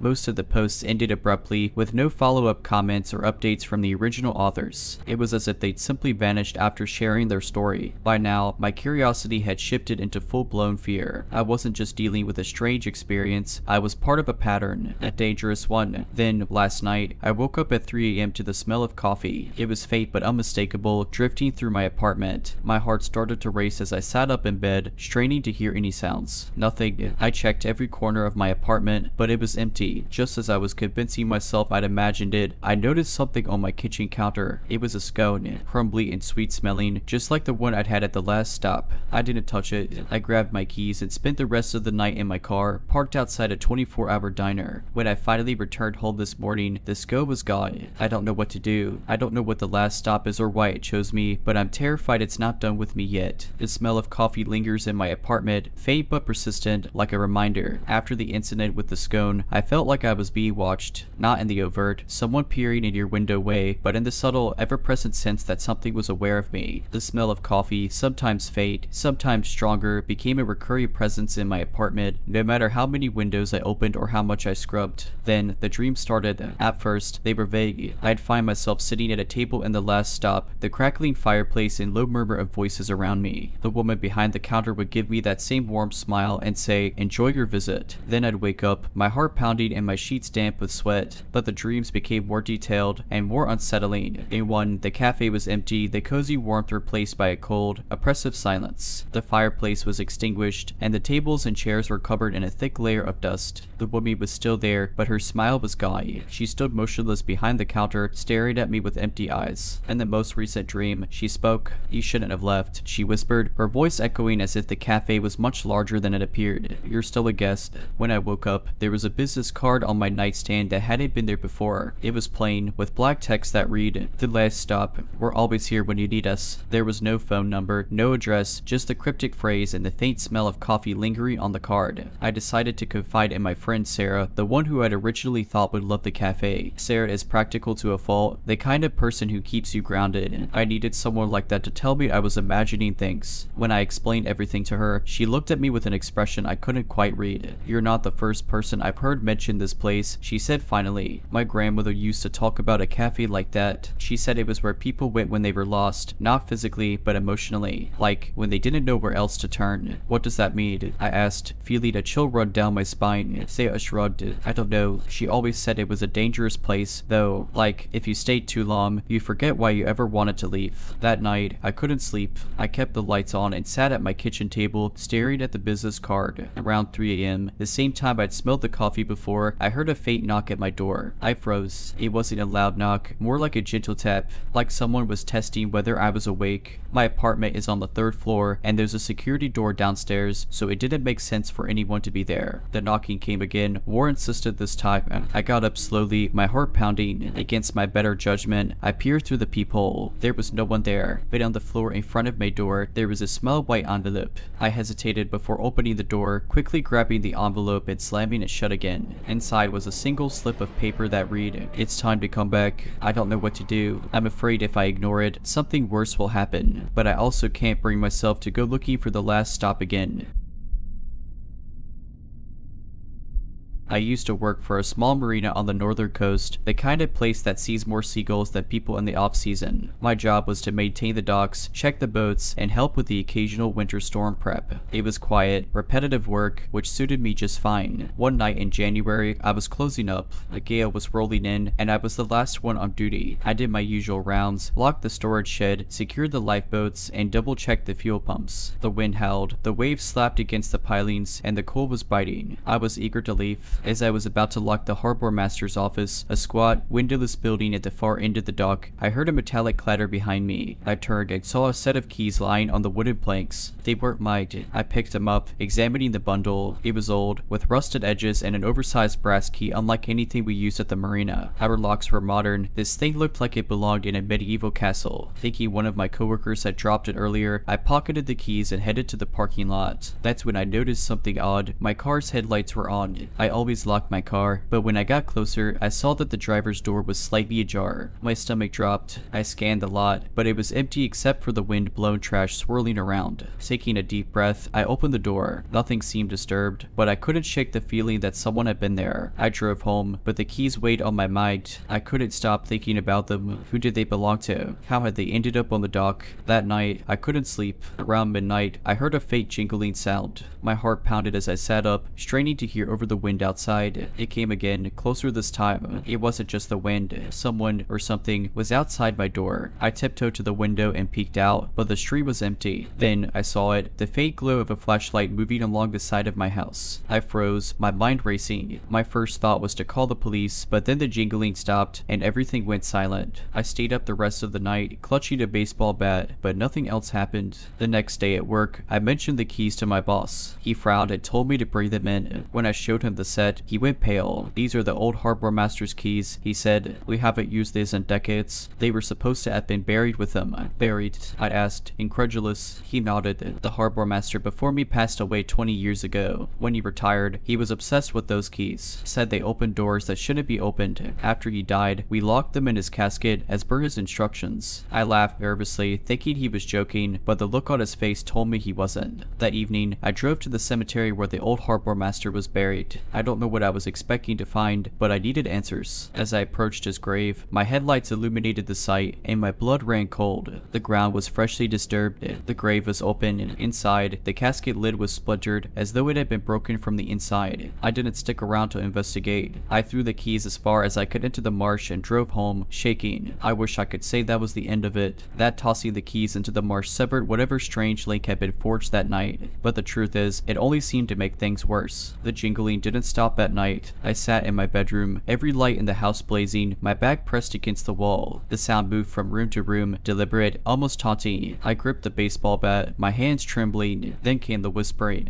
At first, it was so faint I thought I was imagining it. But as the minutes stretched on, the whispers grew louder, more distinct. It wasn't one voice, it was several. They overlapped, their words unintelligible but urgent, like people arguing just out of earshot. The air felt heavy, oppressive, and my chest tightened as though something was pressing down on me. "Leave," one voice hissed. It was the first word I could make out, and it was unmistakable, clear, commanding, and close. I didn't need to be told twice. I grabbed my car keys and bolted for the door, not even bothering to pack a bag. The moment I stepped outside, the wind picked up, howling so violently I could barely stay on my feet. The trees around my house swayed wildly, their branches clawing at the sky like skeletal fingers. I made it to my car and sped off, not looking back. I drove aimlessly for hours, unsure where to go. Every so often, I thought I saw movement in my rearview mirror, a shadow darting across the road, something pale and spectral in the distance. But when I looked directly, there was nothing there. Eventually, I pulled into a motel off the highway, exhausted and desperate for rest. The clerk gave me a key, and I trudged to my room, collapsing onto the bed without even taking off my shoes. That's when I heard it again, the jingling. It was faint at first, like before, but it quickly grew louder, more insistent. My heart sank as I realized it wasn't coming from outside, it was inside the room. I sat up, scanning the dimly lit space. The keys, they were sitting on the desk, the same old, rusted keys I had thrown into the marsh hours earlier. I couldn't breathe, my mind raced, trying to make sense of it. There was no way they could have followed me, no way. Before I could react, the air grew icy and the lights flickered. The whispers returned, louder than ever, surrounding me, filling the room. The walls seemed to close in, and the keys began to jingle on their own, rattling violently against the desk. I grabbed them, not knowing what else to do, and the moment my fingers touched the cold metal, everything stopped. The whispers, the flickering lights, the oppressive air, all of it vanished, leaving me in eerie silence. But the silence wasn't comforting. It was the kind that makes your skin crawl, the kind that feels like you're being watched. I don't remember falling asleep that night, but when I woke up, the keys were gone. It's been months since that night, and I've moved far from the marina, far from the grave, far from everything that happened, but I can't shake the feeling that it's not over. Every now and then, I hear faint jingling in the distance. When I do, I lock every door, turn on every light, and pray it doesn't find me again. For a while, I thought I could move on. I convinced myself it was over, that I had somehow escaped whatever had latched onto me. But it wasn't long before the signs started again. It began with the dreams. They weren't like regular dreams. They felt real, too real. In them, I was always standing at the marina, staring out at the black water under a moonless sky. The waves didn't move, the air didn't stir. It was dead silent, and in every dream, I'd hear the jingling, faint at first, then louder, echoing around me. When I turned to look, there was always a figure standing on the far end of the dock, just out of reach of the light. I couldn't make out its features, just a tall, shadowy form, unnaturally still. It didn't speak, didn't move, it just watched. But the worst part was its eyes. Even in the dark, I could see them dull, empty, and unblinking. I'd wake up drenched in sweat, the sound of the jingling still ringing in my ears. No matter how far I moved, how many locks I added to my doors, the dreams followed me, the figure followed me, and then the dream started bleeding into reality. One night, I came home from work to find my apartment door unlocked. I knew I had locked it before I left. I always double checked. My stomach churned as I pushed it open, half expecting to find my place ransacked. But everything was untouched, exactly as I'd left it, except for the keys. They were sitting on my kitchen counter, perfectly arranged, as though someone had deliberately placed them there. I stood frozen in the doorway, my pulse hammering in my ears. I didn't even bother going inside. I grabbed my phone, called the police, and waited on the sidewalk until they arrived. The officers searched the apartment but found nothing. No signs of forced entry, no fingerprints, nothing. When I showed them the keys and tried to explain their significance, they looked at me like I was crazy. One of them suggested I might have just misplaced them, but I knew better. I didn't even own those keys. After that, I stopped sleeping at home. I hopped between motels, sleeping with the lights on, but it didn't help. The keys kept finding me. Sometimes they'd show up on my nightstand. Other times, they'd be in my bag or my car. It didn't matter how far I ran or how many times I threw them away, they always came back. And then the figure started appearing. At first, it was just glimpses, a shadow at the edge of my vision, a shape standing under a flickering street light, but it was never close enough for me to see it clearly. It stayed just out of reach, always watching, always waiting. One night, I woke up to find it standing at the foot of my bed. I couldn't move. I couldn't scream. I just lay there, paralyzed, as it loomed over me. Its eyes were the same as in the dreams, dull, lifeless, and utterly wrong. It didn't say anything. It didn't need to. The weight of its presence was suffocating, and I knew deep down that it wanted something from me. The keys. I don't know how I knew, but I did. It wanted the keys, but I didn't have them. They hadn't showed up that night, and I had no idea where they were. As if it could hear my thoughts, the figure tilted its head, its shadowy form rippling like smoke, and then, without a sound, it vanished. I haven't seen it since, but the keys still haunt me. Every now and then, they reappear, always in a place I couldn't possibly have put them. I've tried everything, burning them, burying them, even throwing them into the ocean, but they always come back. I don't know what they unlock, and I'm terrified to find out. All I know is that whatever is tied to them isn't done with me yet. If you ever find a set of old, rusted keys lying somewhere they don't belong, leave them alone. Walk away, and pray you don't hear the jingling in the night. A few months ago, I signed up for a bookbinding class at a small studio in the arts district. It seemed like a cozy, creative way to spend my Saturday mornings. The studio itself was beautiful, dimly lit but warm, with walls lined by wooden shelves holding rows of antique tools, jars of glue, and stacks of paper. It smelled of leather and parchment, a scent I found oddly comforting. There were 6 of us in the class, plus the instructor, an older woman named Alina who seemed friendly, if a little eccentric. She spoke softly but firmly, explaining the intricate steps to stitch spines and bind covers. One Saturday, about halfway through the 6-week course, a leader mentioned she had an extensive collection of vintage books in a storage room at the back of the workshop. She invited anyone interested to come take a look after class. I was intrigued. I'd always loved antique books, so I stayed behind. A leader led me to a heavy door at the far end of the workshop. It creaked ominously as she unlocked it with an old-fashioned key. The room beyond was much colder than the rest of the studio, and the air had a musty, metallic tang. Inside were stacks of books piled haphazardly, some in cabinets, others on the floor. As I stepped further into the room, a leader mentioned that these books were part of her personal collection. They were unfinished projects left behind by previous students. She said they'd been abandoned over the years for various reasons, people dropping out of the class, moving away, or just losing interest. Something about the way she said abandoned sent a small shiver up my spine. I walked to one of the shelves and picked up a particularly weathered book. Its spine was loose, the cover made of some kind of cracked, dark leather. As I opened it, I noticed the pages weren't blank. They were covered in small, cramped handwriting. Strange phrases filled each page, written in ink that looked too dark, almost black-red. Some of the words seemed to repeat, "Leave the door closed. Do not open the door." I felt a leader's eyes on me and hastily put the book back. "Did one of your students write that?" I asked, trying to keep my tone casual. And leader tilted her head, a small smile playing on her lips. "Not exactly." Before I could ask what she meant, she gestured toward another shelf. "There are some fascinating ones over here," she said, her voice calm and even. "I think you'd find them illuminating." Something about her choice of words made my skin crawl. I glanced at the books on the shelf and noticed that several had names written on their spines, names of people. Some of them matched the attendance sheet a leader kept in the studio for current students. My stomach churned as a thought struck me. Were these the unfinished projects? I muttered an excuse about needing to get going and made my way quickly to the door. The leader didn't try to stop me, but as I left, she called after me, "You'll come back, won't you? I'd hate for your project to end up back here." I didn't answer. I didn't go back for the remaining weeks of the course. I didn't even email a leader to explain my absence. A few days ago, I found a package on my doorstep. Inside was a book, bound in dark leather and marked with my name on the spine. After receiving the package, I tried to convince myself it was just some strange, overly intense gesture from a leader, maybe a way of nudging me to finish the class. But the more I thought about it, the less sense it made. I hadn't left any work unfinished at the studio. The only thing I'd worked on was a simple notebook, and I'd already taken it home. The book on my doorstep is not my work. It sat on my kitchen counter counter for 2 days, wrapped in plain brown paper. I didn't know what to do with it. Part of me wanted to throw it out, but another part, an irrational but naggy part, was terrified of what might happen if I did. I told myself it was just a book, but my chest tightened every time I walked past it. On the third night, curiosity got the better of me. I carefully unwrapped the paper, revealing the same dark leather cover I'd seen in Alina's storage room. My name was etched into the spine in gold, the lettering flawless and elegant. With trembling hands, I opened it. The first few pages were blank.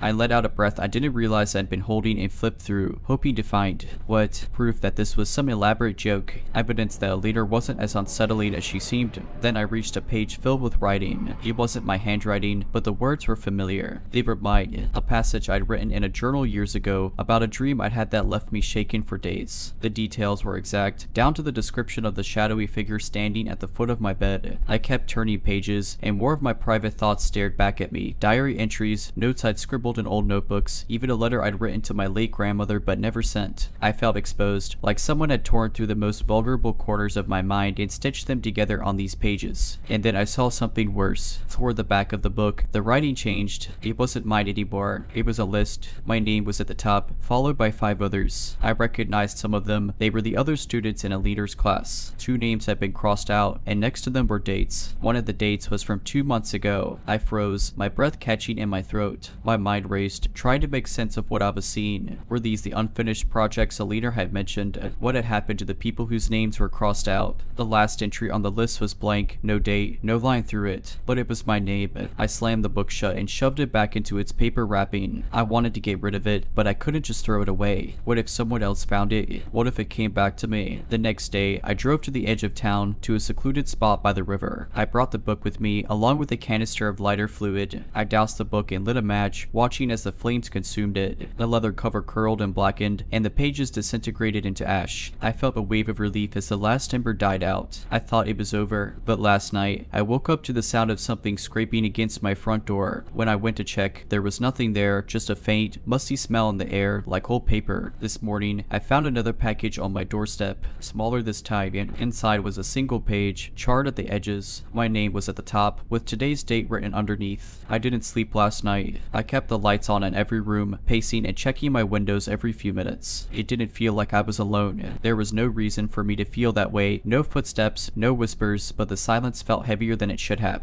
Around 3 a.m., I heard a faint tapping sound. I froze, listening carefully. It was rhythmic, deliberate, like someone knocking softly but persistently. It wasn't coming from the door this time. It was coming from the window. I told myself not to look. I told myself to grab my phone and call someone, anyone, but my legs moved on their own. I found myself standing in front of the window, heart pounding, staring at the closed blinds. I didn't pull them back. Instead, I stood there, breathing shallowly, straining to hear. The tapping stopped, and for a moment, there was nothing but the thundering of my pulse in my ears. Then a voice whispered my name. It wasn't loud, it wasn't harsh, but it was unmistakable. The voice was Alina's. I stumbled back, nearly tripping over myself as I grabbed my phone. My hands were shaking so badly I could barely dial 911. The operator answered, but before I could explain, the voice came again, louder this time. Open the door, I screamed, dropping my phone as something thudded against the front door. Not a knock this time, a heavy, deliberate thud, like someone was slamming their shoulder against it. I backed into the kitchen, grabbing the biggest knife I could find. My phone lay on the floor in the living room. The operator's voice faint but panicked as she tried to get my attention. The banging on the door grew louder. I could hear wood splintering, the lock straining under the pressure. I clenched the knife in my hand, every instinct screaming at me to run, but I didn't know where to go. Then, as suddenly as it had started, the noise stopped. The silence was worse. I stood there, knife in hand, my entire body trembling, waiting for something, anything, to happen. After what felt like hours, I crept toward the front door. The lock was still intact, though the wood around it was splintered and cracked. I pressed my ear to the door, listening for any sign of movement outside. Nothing. I don't know what possessed me to open the door, but I did. There was no one there, just the faint smell of that same musty paper carried on the cold night air. But something was on the ground in front of the door. Another book. I didn't touch it. I didn't even try to look at it. I slammed the door shut, locked it, and grabbed my phone, finally telling the operator everything that had happened. The police arrived about 15 minutes later. By then, the book was gone. I told them everything, from the strange storage room at Alina's studio to the package on my doorstep. I could tell they didn't believe me. They chalked it up to stress or a prank gone too far, but they agreed to check the area and file a report. I haven't gone back to my house since that night. I'm staying with a friend in another city, trying to piece together what's happening and why. why, but no matter where I go, I can't shake the feeling that I'm being watched, that a leader, or whatever this is, isn't done with me yet. The worst part, this morning, I found a piece of paper slipped under my friend's door. It had my name on it, written in that same dark, cramped handwriting. The message was short, just 4 words: "You can't burn this."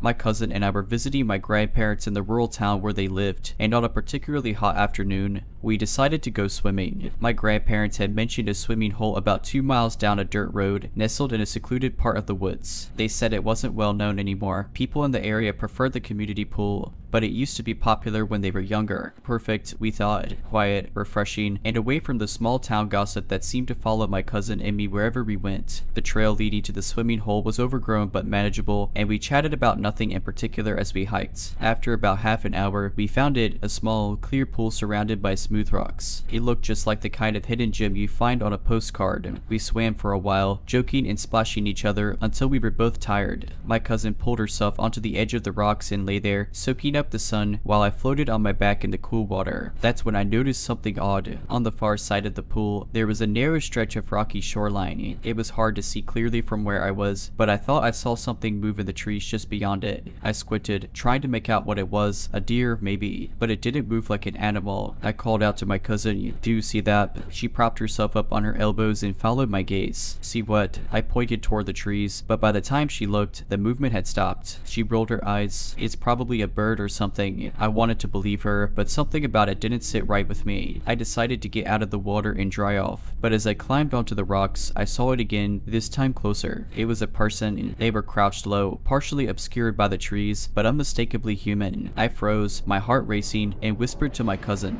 "There's someone over there." Her eyes widened as she looked where I was pointing. For a second, she didn't say anything. Then, in a voice that was barely audible, she said, "Get your stuff. We're leaving." We grabbed our towels and shoes and started walking back toward the trail. I tried to act casual, like we hadn't noticed anything, but every nerve in my body was screaming at me to run. Halfway back to the main road, we heard footsteps behind us. They weren't rushed, just slow and deliberate, matching our pace. We glanced at each other, panic etched across both our faces. Without a word, we broke into a sprint, crashing through the underbrush until we reached the dirt road. When we finally stopped to catch our breath, we looked back. No one was there. We told my grandparents what happened, and they immediately called the local sheriff. He sent a deputy to check the area, but they didn't find anyone. The next day, my grandfather mentioned something that chilled me to the bone. He said that years ago, a man had been caught living near that swimming hole, hiding out after escaping from prison. They thought he'd been caught or moved on, but hearing our story made my grandfather wonder if someone else had taken up residence there. Needless to say, we never went back. About a week after the incident at the swimming hole, things started to feel normal again. My cousin and I had tried to shake off the unease, chalking it up to some local loner or a hunter who gotten too close. But deep down, neither of us could completely let it go. On the last night of our visit, my grandparents threw a small cookout in the backyard. Their property bordered the same woods where the swimming hole was located, but the house itself was far enough away that we didn't give it much thought. It was one of those warm summer evenings where the air is thick with the smell of grilling food, and the cicadas provide a constant hum in the background. My cousin and I were sitting on the porch, watching the sun dip below the trees, when we noticed something strange. There was a faint glint of light coming from the edge of the woods. At first, I thought it was just fireflies, but the glint was steady, too steady to be a bug. It flickered, then disappeared, only to reappear a few feet to the left. I nudged my cousin. "Do you see that?" She squinted, then froze. "Yep." "What is it?" It didn't take long for both of us to realize it was a reflection. Someone was holding something shiny, like a piece of glass or metal, and moving it deliberately to catch the light. "Don't freak out," my cousin whispered. "Let's just go inside." We stood up and walked back into the house, trying to act normal. Once we were inside, we locked the door and pulled the curtains. My grandparents noticed something was up and asked what was wrong. When we told them, my grandfather grabbed his flashlight and headed outside to investigate. He was gone for about 10 minutes, and when he came back, his face was pale. He didn't say much, just muttered something about not wanting to worry us and suggested we all call it a night. But later that evening, as my cousin and I were lying in bed, we heard him talking to my grandmother in the kitchen. He was trying to whisper, but the walls in the old house were thin. There was someone out there, he said, footprints near the tree line. Whoever it was, they were watching us. My heart sank. I could feel my cousin tense up beside me. The next morning, my grandfather called the sheriff again. This time, they took it more seriously. The deputy came out with a tracking dog, and while they didn't find anyone, they did confirm that someone had been on the property. They found fresh footprints in a small pile of cigarettes cigarette butts near the tree line. The deputy suggested it could have been a drifter or someone camping out in the woods, but my grandparents weren't convinced. They decided to install motion-activated lights around the property and a new lock on the gate at the end of their driveway. My cousin and I left the next day, and though we were relieved to get back to the city, the memory of those woods lingered. I kept wondering who that person was and what they wanted. Were they just curious? Or did they have other intentions? A few months later, my grandmother called to tell me that the lights had gone off one night. My grandfather went out to check and found nothing, but the next morning, they discovered fresh footprints leading from the gate to the edge of the yard. Whoever it was had been there again. That was the last time it happened, as far as I know, but I still think about it whenever I visit. Those woods, once just another part of my childhood summers, feel different now. After the summer incident, I made a conscious effort to avoid thinking about it. Life went on, and I didn't visit my grandparents' house for another couple of years. When I finally did, it was for a family reunion. The gathering brought people from all over, filling the house with laughter and chaos. It was enough to make me forget about the uneasy memories of that last summer. The reunion took place in early fall. The air was crisp, and the woods surrounding my grandparents' property had started to take on fiery shades of orange and red. Despite the cheerful atmosphere, I couldn't help but feel a twinge of anxiety when I looked out toward the tree line. It was too quiet. The first night of the reunion passed without incident. The second, however, was a different story. Around 11 p.m., I was lying in bed, scrolling on my phone. My cousin, yes, the same one from before, was in the room with me, already asleep.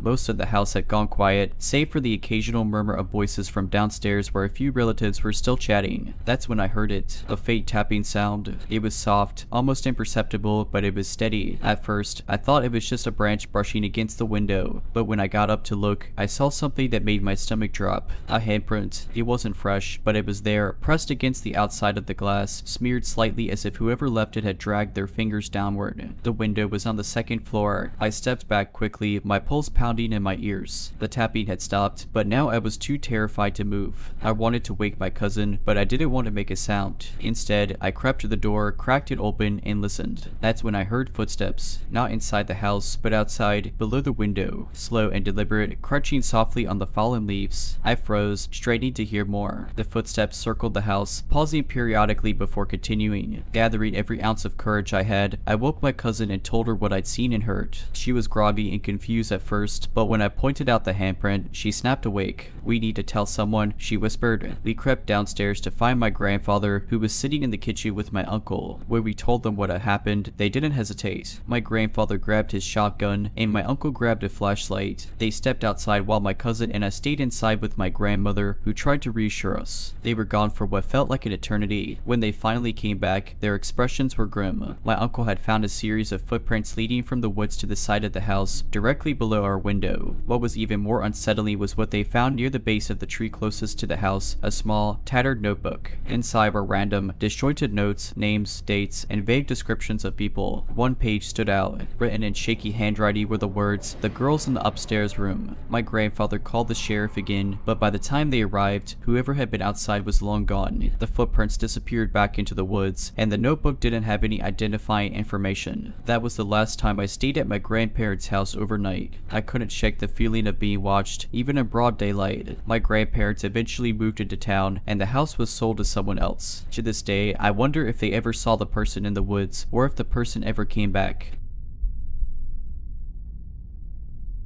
This happened when I was in college, during my final year of architecture school. Our campus was known for its sprawling, modern buildings and, oddly enough, an ancient clock tower at its center. Despite its prominence, the clock tower had been non-functional for years. It wasn't an iconic, romantic clock tower. It was grimy, slightly crooked, and unremarkable except for the strange way it stood in contrast to the sleek design of everything else. One night, I stayed late in the studio. Deadlines were looming, and my partner, Clara, had bailed on me around 11 p.m., leaving me to finalize our model on my own. By the time I packed up my things and left the studio, it was close to 2 a.m. Our campus was usually lively, even at night, but not this late. The paths were silent, the lampposts flickering, and I was the only person in sight. I slung my bag over my shoulder and headed across the quad. The clock tower looming to my right. That's when I noticed something strange. The clock had moved. For as long as I could remember, the hands had been stuck at 12:07. But now, as I glanced up, the time read 2:03, eerily close to the actual time. My heart skipped skipped. I stopped walking and stared at it, wondering if someone had finally fixed it. Maybe it wasn't broken at all. Maybe it was some kind of art installation meant to sync with specific moments. As I stood there, the second hand began to tick. I swear I heard the sound, soft, rhythmic, like a distant metronome. And then it wasn't distant anymore. I realized I could hear it loud and clear, as though I were standing next to the clock's inner mechanism. Tick, tick, tick. I looked around the quad, hoping someone else was nearby, but it was empty. I decided to keep moving. It was late, and I was tired. Maybe I'd hallucinated the sound. I told myself I'd check it out the next day in the daylight. The ticking followed me. It was faint at first, blending into the rustle of the wind, but as I walked, it grew louder. It wasn't in my head. It was real. I could hear it behind me, matching my pace. I turned sharply, half expecting to see someone holding a pocket watch or some elaborate prankster with a hidden speaker. No one was there, but as soon as I turned, the ticking stopped. I stood frozen for what felt like minutes, scanning the empty paths, trying to control the pounding of my heart. Then I heard it again, not behind me this time, above. I looked up at the clock tower. Its face glowed faintly in the moonlight, and I could see the hands still ticking forward. But there was something else. A shadow, or maybe a figure, moved behind the clock face, visible only because of the faint glow behind the glass. I told myself it had to be a maintenance worker or art student pulling some elaborate stunt,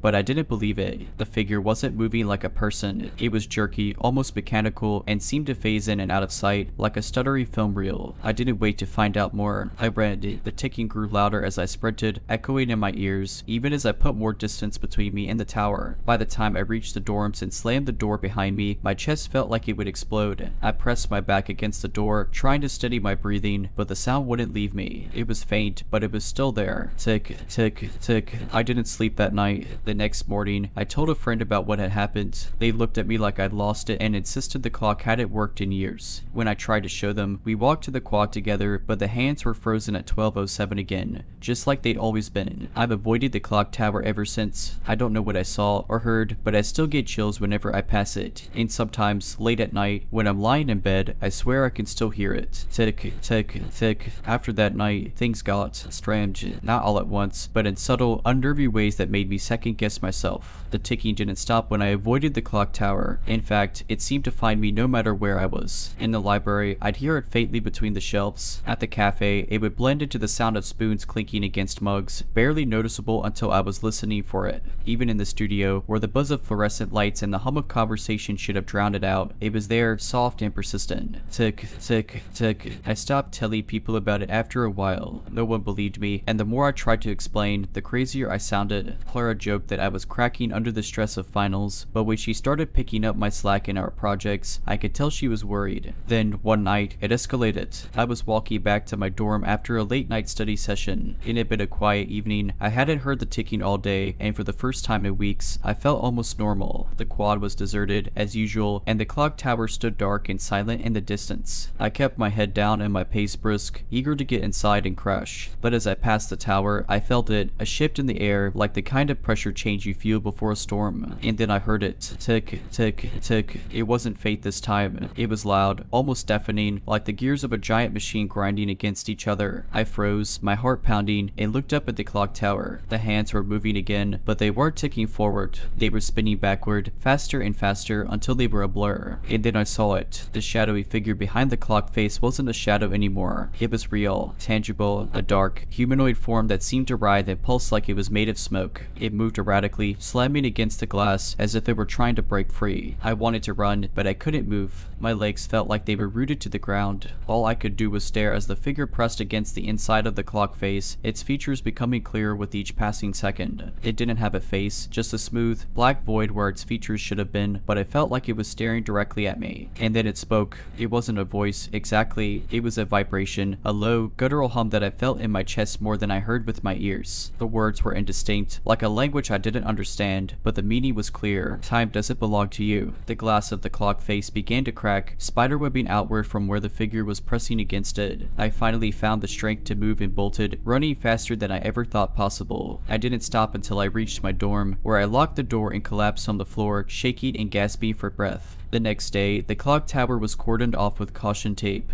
Rumors spread that a structural issue had been discovered and it was unsafe, but no one seemed to know the details. When I asked around, a professor told me that the clock tower was scheduled for demolition. I should have felt relieved, but I didn't. The ticking didn't stop, even after the tower was torn down. It followed me for the rest of the semester, faint and intermittent, like a distant reminder. I graduated and moved away, but every now and then, I still hear it, soft, rhythmic, and impossible to ignore. Tick, tick, tick. After graduation, I tried to put the whole thing behind me. I moved to a new city, got a job at a design firm, and focused on building a fresh start. For a while, it worked. I was busy, distracted, and surrounded by people who had no idea about my strange experience. The ticky was faint, barely noticeable, and I convinced myself it was just a memory, a phantom of my anxiety, nothing more. Until last week, I was working late, alone in the office, when I heard it again, clearer this time, and closer. The rhythmic, mechanical tick-tick-tick that had haunted me during those nights on campus. My stomach dropped as I froze in place, listening. The office was silent except for the ticking, which seemed to come from everywhere. No clock in the room, no visible source, just the sound, constant and unrelenting. I stood and scanned the room, my heart racing. The open plan layout offered nowhere to hide, but the shadows seemed darker than usual, stretching unnaturally long across the polished floors. The ticking grew louder, almost unbearable, and then, just like before, it stopped. And I wasn't alone. At the far end of the office, near the frosted glass doors to the conference room, I saw it. The figure, the same faceless, shifting form I had seen behind the clock face. It didn't move toward me this time. It just stood there, its smoky edges blurring and reforming as though it struggled to stay in one shape. I backed away slowly, fumbling for my phone, my eyes locked on the figure. My fingers were shaking so badly that I dropped it, the screen shattering as it hit the tile floor. The sound was like a gunshot in the silent room. The figure twitched at the noise, its head, or what I thought was its head, tilting unnaturally, and then it moved, not like a person. It didn't walk or step. It glided, or maybe flickered, closing the distance between us in an instant. I turned and ran, bolting for the emergency stairwell. The sound of ticking exploded around me, deafening, as though the walls themselves were vibrating with it. I didn't stop until I was outside, gasping for air on the empty street. The city was eerily quiet, the hum of late-night traffic absent. Even the streetlights seemed dimmer, their orange glow barely cutting through the darkness. The ticking was gone, but the feeling of being watched lingered. I didn't go back to the office. I called in sick the next day and spent the weekend trying to convince myself it was stress, a hallucination brought on by overwork and exhaustion. But I knew better. 2 nights ago, I woke up at 3:07 a.m. to the sound of my bedside clock ticking. It's a digital clock. It doesn't tick. I stared at it, frozen, as the numbers on the display began to flicker. 3:07, 3:06, 3:05. The time was moving backward. The seconds were winding faster and faster until the screen went blank. And then I felt it, the shift in the air, the pressure, heavy and suffocating, filling the room. I didn't have to look to know it was there, standing in the corner, watching. I could feel it, the way you feel a storm rolling in, the way you just know when something isn't right. I haven't slept since. I don't know what it wants, or why it's following me, but I can't escape it. Not by moving, not by running, not by hiding. Time doesn't belong to me, it said.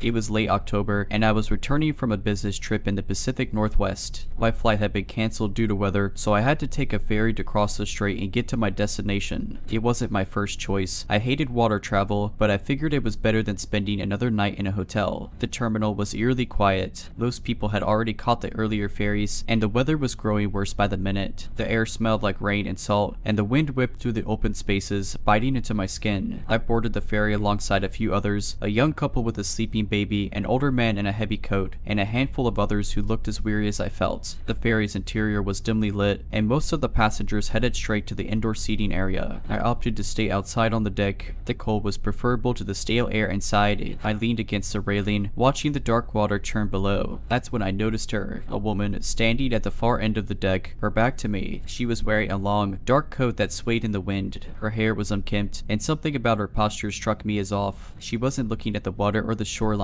She was just standing there, staring into the darkness. I shook it off. People are weird, I told myself. Maybe she just wanted to be alone, like I did. Still, something about her presence made me uneasy. The ferry began to move, and the hum of the engines filled the air. I tried to focus on the horizon, but my gaze kept drifting back to the woman. She hadn't moved. Her head was tilted slightly, as if listening to something I couldn't hear. Then she turned. Her face was pale, almost gray in the faint light, and her eyes were wrong. They were wide, unblinking, skin and seemed to reflect the dim light like an animal's. I froze, my breath catching in my throat. She was looking directly at me. I don't know how long we stood like that, staring at each other. It could have been seconds. It felt like hours. Finally, she took a step toward me. Her movements were jerky, unnatural, like a marionette with tangled strings. I backed away, gripping the railing. I glanced toward the door to the indoor seating area, debating whether to run for it. When I looked back, she was gone. I scanned the deck, my heart pounding. There was nowhere for her to go. The ferry was still moving, the water stretching out endlessly around us. I took a cautious step forward, peering into the shadows. Looking for me, a voice whispered. I spun around. She was standing inches from me, her face too close to mine. Her breath smelled like damp earth, and her eyes. They were human, and they were black, endless voids that seemed to pull at my very soul. I stumbled backward, tripping over my own feet. When I looked up, she was gone again. I don't remember much after that. One of the crew members found me sitting on the deck, shivering and pale. He helped me inside, where the other passengers were huddled together, oblivious to what had happened. I didn't see the woman again for the rest of the trip.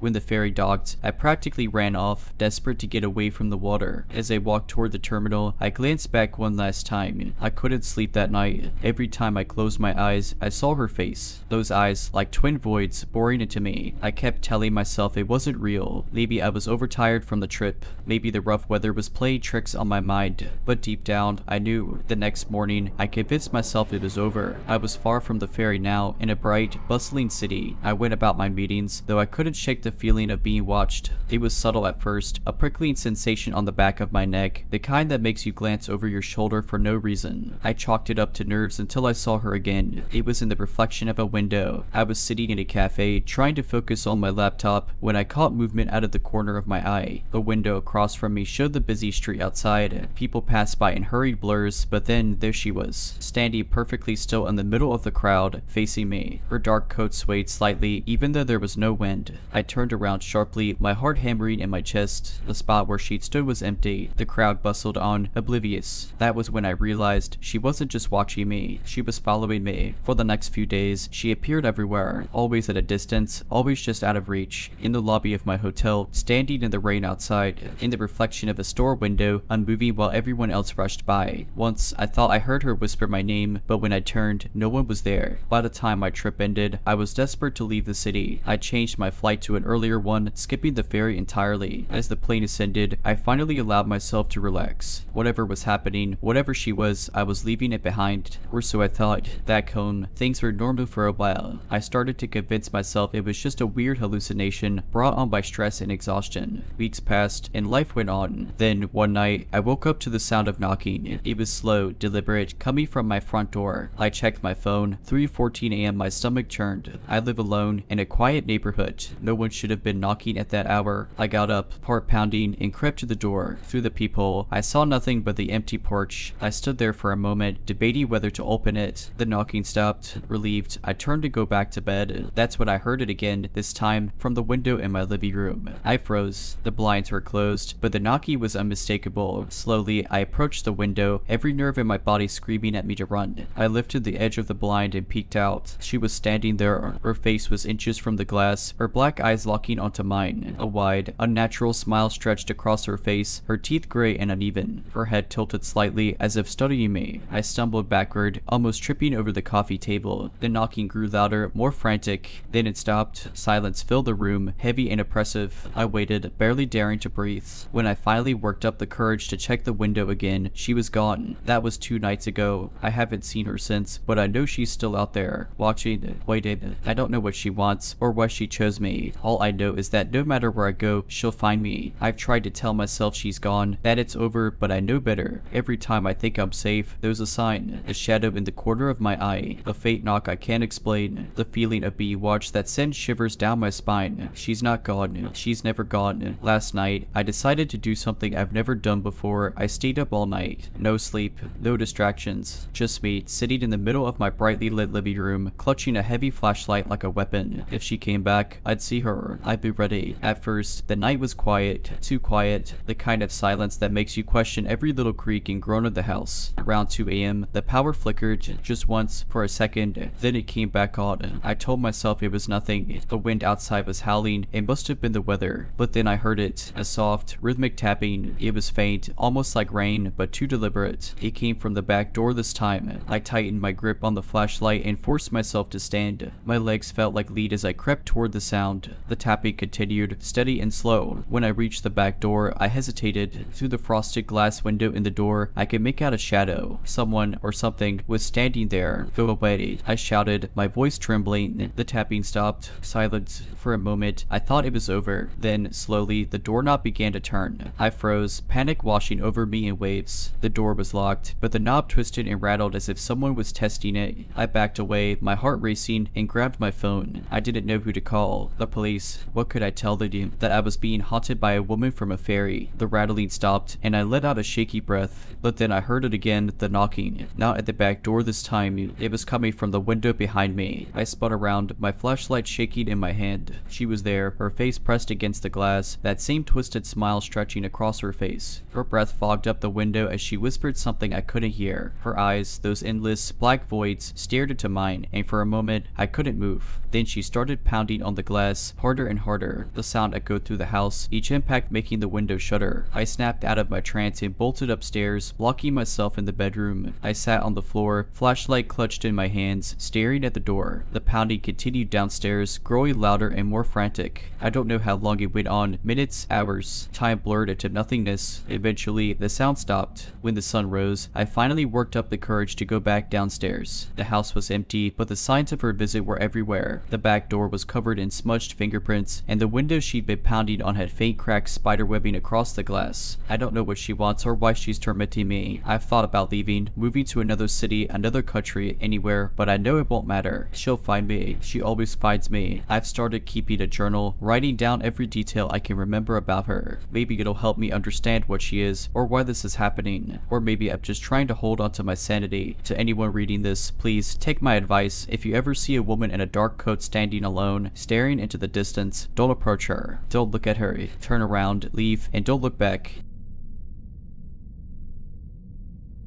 It was a Tuesday afternoon, and I had just started my shift at the university's art gallery. It wasn't a particularly busy gallery, just a small annex tucked away on campus, mostly used by students and the occasional curious professor. My job was simple: make sure no one touched the art and lock up at closing time. That day, the main exhibition was a collection of abstract sculptures by a local artist. Some pieces were colorful and playful, while others were darker, almost menacing. One in particular always gave me the creeps: a tall, jagged piece made of blackened metal that looked like it had been struck by lightning. It was positioned near the far corner of the gallery, partially hidden by a divider wall. The shift started like any other. A few students wandered in, some sketching the pieces, others barely glancing at them before moving on. By 5 p.m., the gallery was empty, as it often was in the late afternoons. I did my usual rounds, checking that everything was in order. When I passed the dark sculpture, I felt a shiver run down my spine. It wasn't just the way it looked, it was the feeling I always got near it, like the air was heavier, thicker. I shook it off and returned to the front desk to count down the register. The building was silent, save for the faint hum of the air conditioning. As I was finishing up, I thought I heard something, a faint metallic scraping sound. I froze, my pen hovering over the ledger. Probably just the AC, I muttered to myself. But the sound came again, louder this time. It wasn't the hum of machinery. It was sharper, like metal dragging across concrete. My heart pounded as I stood up and looked around. The gallery was small enough that I could see most of it from the front desk, but the far corner where that sculpture was situated was hidden. Against my better judgment, I grabbed my phone, turned on the flashlight, and walked toward the sound. As I rounded the divider, I stopped in my tracks. The sculpture wasn't where it had been. It had moved. Not far, maybe a foot or two, but enough that its position was unmistakably different. I stared at it, trying to rationalize what I was seeing. Maybe someone bumped into it earlier, but no, it was far too heavy for that. The scraping noise came again, and this time, I realized it was coming from the floor beneath the sculpture. I shone my flashlight down and saw faint scratch marks on the concrete, as though the sculpture had been dragged. The air felt colder now, and my breathing became shallow. I wanted to leave, but I also didn't want to turn my back on it. Then, as I stood there, paralyzed, I saw it. The sculpture moved. It wasn't much, just a slight tilt, almost imperceptible, but it was enough. The jagged edges seemed to bristle, and I swear I heard a low, grinding sound, like a groan. I backed away slowly, my flashlight trembling in my hand. As I reached the front desk, the lights in the gallery flickered, then went out completely. I didn't hesitate. I grabbed my bag bag and bolted for the door, slamming it shut behind me and locking it with shaking hands. The next day, I called in sick and emailed my resignation. I didn't explain why I couldn't. The gallery director never mentioned anything unusual when I went to pick up my final paycheck, and I didn't ask. I don't know what I saw that day, and I don't want to know. All I know is that something in that gallery wasn't just art. A few weeks after I quit, I started to convince myself that maybe I had imagined it all. Stress, exhaustion, or just a trick of the light, anything to explain away what had happened. But deep down, I couldn't shake the feeling that what I saw was real. Then, one night, I got a message from an old coworker, Liz. We'd worked a few shifts together, though we were never particularly close. Her text was short and casual. Hey, weird question. Did you ever notice anything strange with that black sculpture at the gallery? I stared at the message, my heart racing. I debated whether to respond. Eventually, I typed back. Why,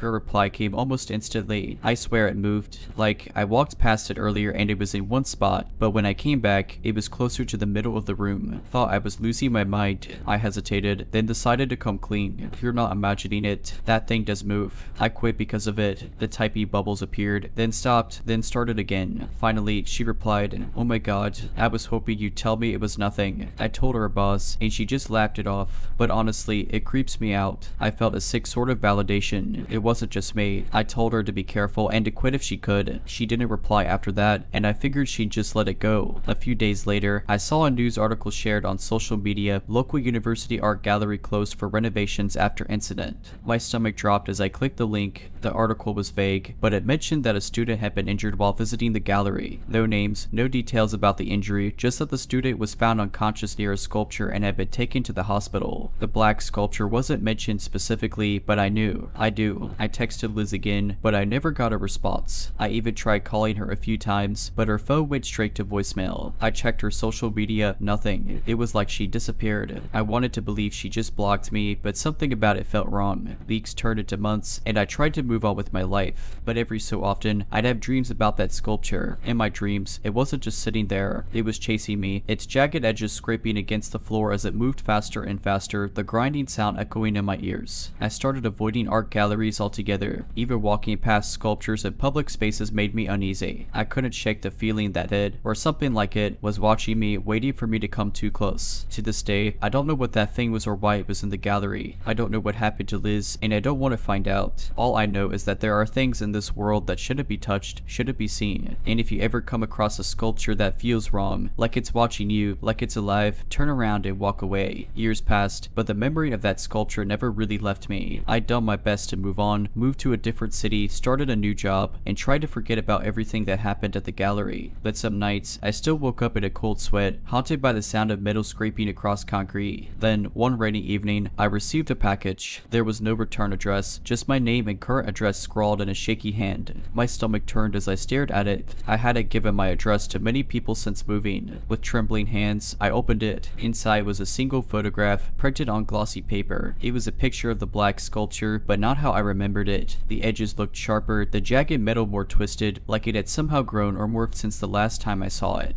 But the most unsettling part was the background. It wasn't the gallery anymore. It was a dark, unfamiliar room with bare concrete walls and a single, flickery fluorescent light. Underneath the photograph was a handwritten note. It's found you. I dropped the photo, my heart racing. My first thought was that this had to be a prank. Someone from the university, maybe even Liz, trying to mess with me. But the dread settling in my gut told me otherwise. I hadn't spoken to anyone from that time in years. How would they even know where I lived? I spent the next few days jumping at every sound, every shadow that moved in the corner of my eye. I couldn't shake the feeling that I was being watched. I started leaving lights on at night, locking every door and window, even though I knew deep down that wouldn't help. Then, a week after the package arrived, the nightmares started again. This time, they were worse. In the dreams, I wasn't just being chased by the sculpture, I was trapped in that dark room from the photograph. The walls seemed to close in, the flickering light casting warped shadows that seemed to move on their own. And always, the grinding sound grew louder, closer, until I woke up gasping for air. One night, I woke to a sound that wasn't from a dream, a faint scraping noise, coming from the hallway outside my apartment. My blood ran cold. It was the same sound I'd heard in the gallery years ago. I grabbed my phone and crept toward the door, my heart pounding in my ears. The scraping continued, slow and deliberate, like something was dragging itself across the floor. I peered through the peephole but saw nothing, just the empty hallway, dimly lit by the overhead light. I wanted to convince myself it was my imagination, but then I saw it. A shadow moved at the edge of the hallway, just out of sight. It was tall and angular, with with jagged edges that seemed to bristle like the teeth of a saw. I backed away from the door, my hands shaking so badly I almost dropped my phone. The scraping grew louder, closer. I didn't wait to see what would happen next. I grabbed my keys and ran out the back door of my apartment, not stopping until I was several blocks away. I didn't care that I was barefoot or that it was pouring rain. I just needed to get away. That night, I checked into a motel on the edge of town. The next day, I packed up what little I could carry and left. I didn't even give my landlord notice. I just abandoned the apartment and drove as far as I could. Now, I keep moving, never staying in one place too long. I've changed my name, my job, everything about my life. But no matter where I go, I can't escape the feeling that it's still out there, looking for me. And sometimes, late at night, I hear it, the faint, unmistakable sound of metal scraping across the floor. Alright, but that's it. I hope you enjoyed this video. If you did, make sure to subscribe to my channel, like this video, and comment something down below. But as always, Have a nice day.